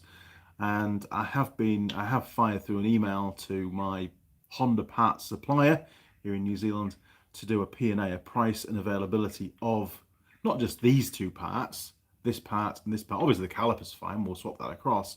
But these two bits, but also a new pin, springs, bolts, everything around that area, because we also found, and clearly somebody's been messing around, we found that some of the bolts have been replaced. Now these shouldn't have threads all the way down, they should be flat, but again they're not. Somebody's just grabbed some bolts out of the drawer and used those, so it's been modified. It's not as it was born. And when you go through single vehicle entry certification here in New Zealand, everything has to be original as per the original specifications. Now, they probably wouldn't spot a bush in here because they're not allowed to take things apart. But even so, I wouldn't feel happy about it. You know, if that was to fail and cause an accident and I'd done the work on the bike, not only potentially would I be legally responsible for those modifications, but also I'd feel really bad. So my opinion is, I've sort of shifted across, is if we can, we're going to source new parts, because that way we know it's right and it's fine for the certification. And because the pin size has already been increased, or which has reduced the wall thickness of both this component and this one as well, I'm going to only have to increase it even more to fit a bush. Maybe only slightly more, but I would need to increase it, which is worrying in itself. So that's where we are with that, and that's all that information. No doubt will be fed through in the next video, but that video won't be made until I've obviously made a decision in the background and got the repair done, the machining done, or the new parts in hand. Could be a while yet. So there you go. That's what I wanted to cover because there were so many questions. One other thing that came to light was, yes, these little grooves here, a little recess there, that is actually for O-rings, and there shouldn't be a washer in there. So again, somebody's tried to reduce the play by stuffing a washer in there. Completely the wrong way to do it. That's not how you fix stuff. So going back to the comments, where are we at? Suzuki first on 4 wheels. That's a big step. Well done, Suzuki. Mike Adams, yes, it was a Honda. Keith Stevens, yeah, done that one. Sorry. Jim. Oh, we're at the bottom. That's good. Jim Haynes, ATC's too high problems, one solid rear axle and tyres with way too much flimsy sideways. Yeah, there was a lot of movement, wasn't there, on the sidewalls of the tyres, which also contributed to the bikes rolling over. Tyre would tuck under and the bike would flip over. Mike Adams, if you don't mind, check your email. Give me your opinion. Get your eye fixed. Yes, I will. Don't take it for granted. I will be getting it fixed, don't you worry. I will. Right, let's have another look in the old sneeze mails. Chug, chug, chug, chug, chug, chug. No, maybe it's bounced back. Hasn't turned up. I'll check the spam again. So you sent it to Andy Mechanic at live.co.uk. Let's have another look. Spam.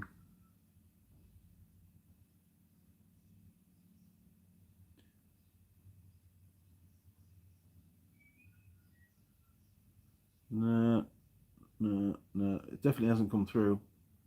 You'll have to try again. Sorry. In fact, I can Google it. Hang on. So it was a Honda Rebel, wasn't it? From memory. Let's have a look. Images.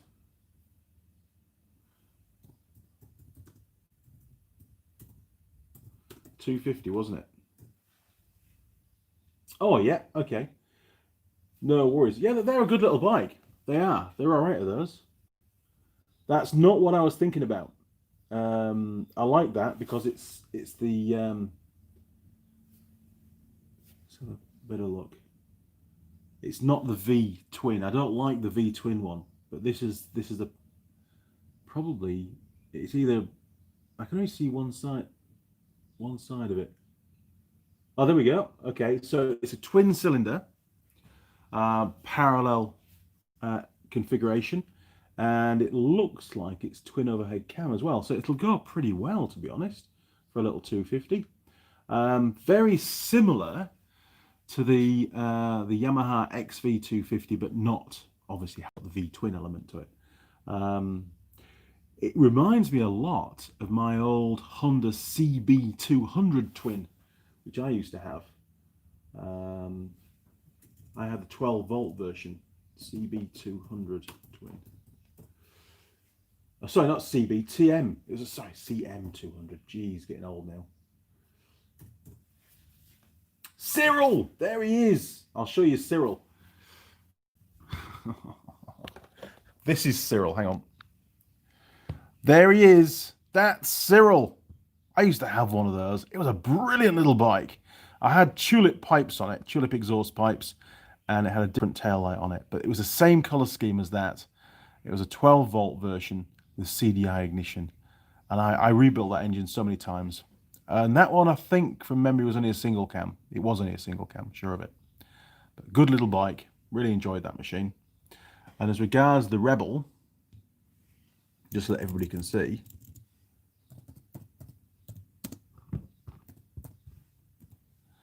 there we go. There's the Honda Rebel look. Very similar, isn't it? Similar sort of engine layout, slightly bigger back tyre, a bit more cruiserish than the old CM. But yeah, I like that. It's a cool little bike. And it's got proper handlebars, as opposed to nowadays the cruisers, they fit flat bars to them, which I hate. Good fun today. We've done nearly 2 hours. It's ridiculous, isn't it? Okay, so hopefully that's answered your question, Mike. Sorry your email didn't come through. What's going on there? Must have got stuck somewhere.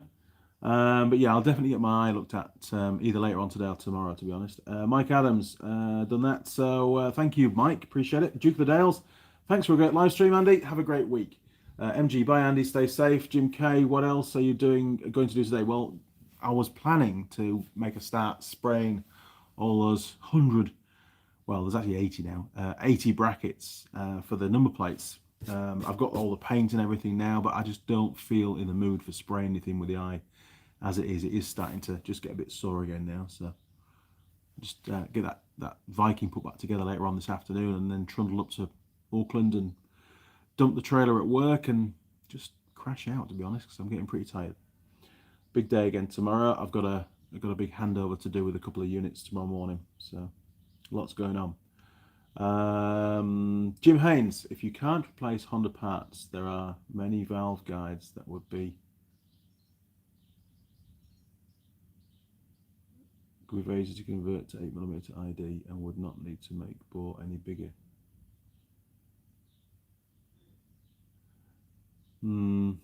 Okay, all right, Jim. Thank you for that. Bottom line is that, and until I'm gonna have to order a new pin to measure the diameter of the pin, but pretty sure the standard pin looks about 8mm in diameter from the drawings based on the scale and stuff. That's just my opinion. That hole is obviously, you know, a lot bigger than 8mm. I think we measured it up and it looks a lot more than 10, doesn't it? Let me get the verniers. Hang on. I did measure it in the video, but I've forgotten what it was. Oh.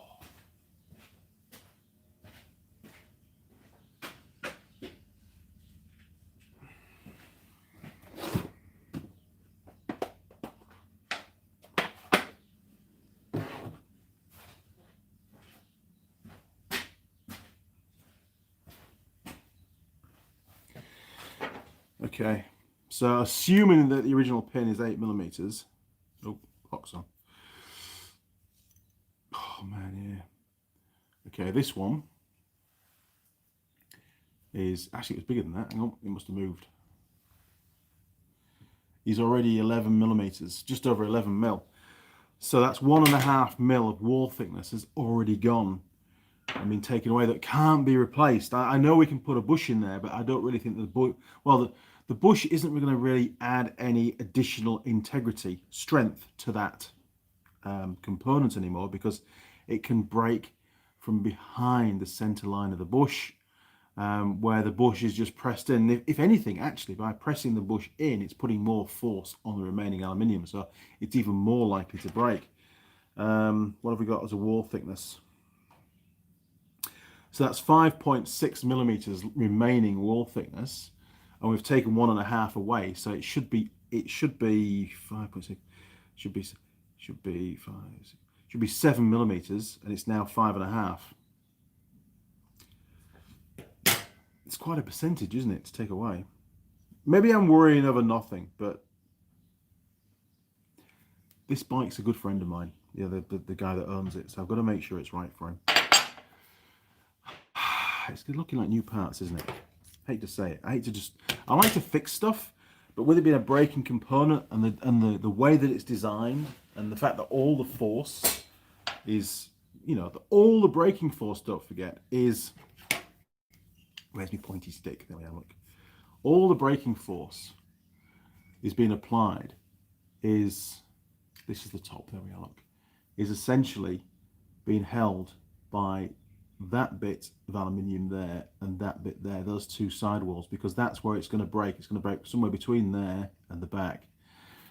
Yes, I can press a bush in, but the force of pressing the bush in, because it's got to be, okay, it's not going to be over tight in there, but it's got to have some kind of interference fit to it, is going to be pushing out on that aluminium, which is going to add a force. And then, of course, you've got the braking force on top of that. I know a lot of people would just put a bush in it and not even overthink it. I'm overthinking it, I know, but it has to be right, and there's consequences if it fails. It could be me. I've got to test ride it as well, so I want to be safe. I have enough accidents as it is. David Walker, hi from Texas, Andy. Hi, David. Mike Adams, I guess I better get back to remodeling the bedroom. Break time is over. Wow, it's been 2 hours of break time. Catch you again next week, my friend. You certainly will, Mike. Thank you for that. David Waller, finally caught one of your live streams. You did, David. Simon, if it was an old Suzuki, the ID of the pins and bolts is in 90% of the part numbers. Oh, is that right? Didn't know that. Jim Haynes, I bet the bolt is not 11mm, but somebody on New Zealand found a 7/6 bolt to make that pin out of. Yeah, you're probably right. Somebody did mention that the markings on the head indicate that it's an imperial bolt. I didn't even wire brush it up because I wasn't even looking, to be honest. It does look, it even looks, yes they have, it even looks like they've actually filed down the head of the bolt as well, because some of the segments are uneven sizes. They haven't even, I mean, they've probably done that to make it fit, because the original bolt head size would have been a lot bigger. But yeah, the pin diameter is 0, 0, 0. Try and pick a bit where it's not worn.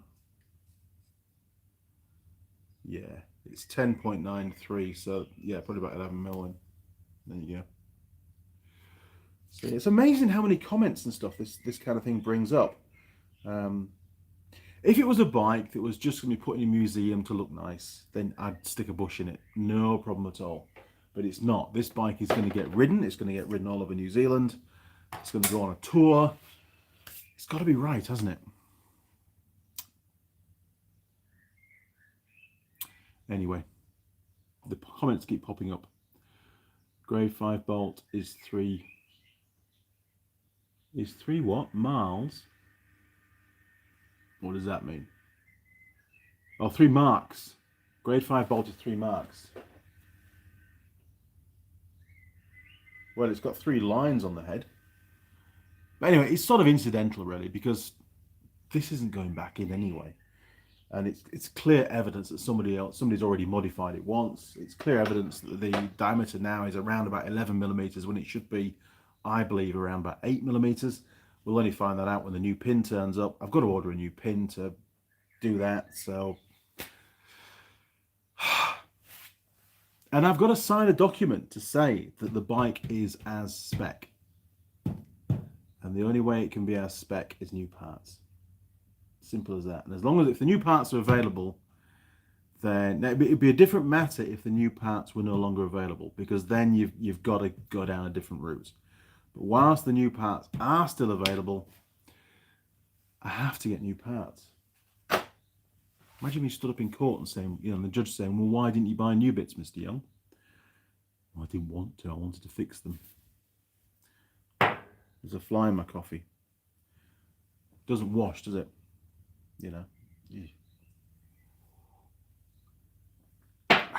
Right, we're there. That's it. End of the live stream. We've had 2 hours and 5 minutes. That's pretty good going, isn't it? But really, for those of you that are still here, which is 44 of you, which is quite amazing to be honest. If you've not smashed the like button yet, then please smash it. If you didn't enjoy the live stream, smash the dislike button. Whichever, just hit something. Really appreciate your support of the channel and for you joining me this morning and putting up with the ponytail as well. It's growing even more now. It's here to stay. If you haven't yet got your official Andy Mechanic mug, you can do that from Zazzle. And if you look down in the comments, you'll see a little link to the Zazzle page where all the Andy Mechanic merch is. If that doesn't take your fancy, don't panic. What you can also do to help the channel is you could send through a donation if you want. You can do that through Patreon or you can do it through the PayPal system as well. And it's the andymechanic@live.co.uk email that you use for PayPal. If you don't want to do that, then the other way that you can help is on your social media is chuck up a link to the channel, to the homepage of the channel. You know, spread the word of the Andy Mechanic YouTube channel because that's invaluable. It gets more viewers to the channel and they get to watch the videos and hopefully will enjoy what they see. Right, it really is time for me to go. Time for a fresh coffee and a cigarette. I will see you guys next Sunday. Thank you again for joining. Really, really appreciate it. And for those that have contributed on helping steer me and provide information on the CB750 stuff and other projects that we do, that information to me is gold. I really, really appreciate it because you guys know a lot more than I will ever know. Thanks again. See you next time. Cheers. Over and out.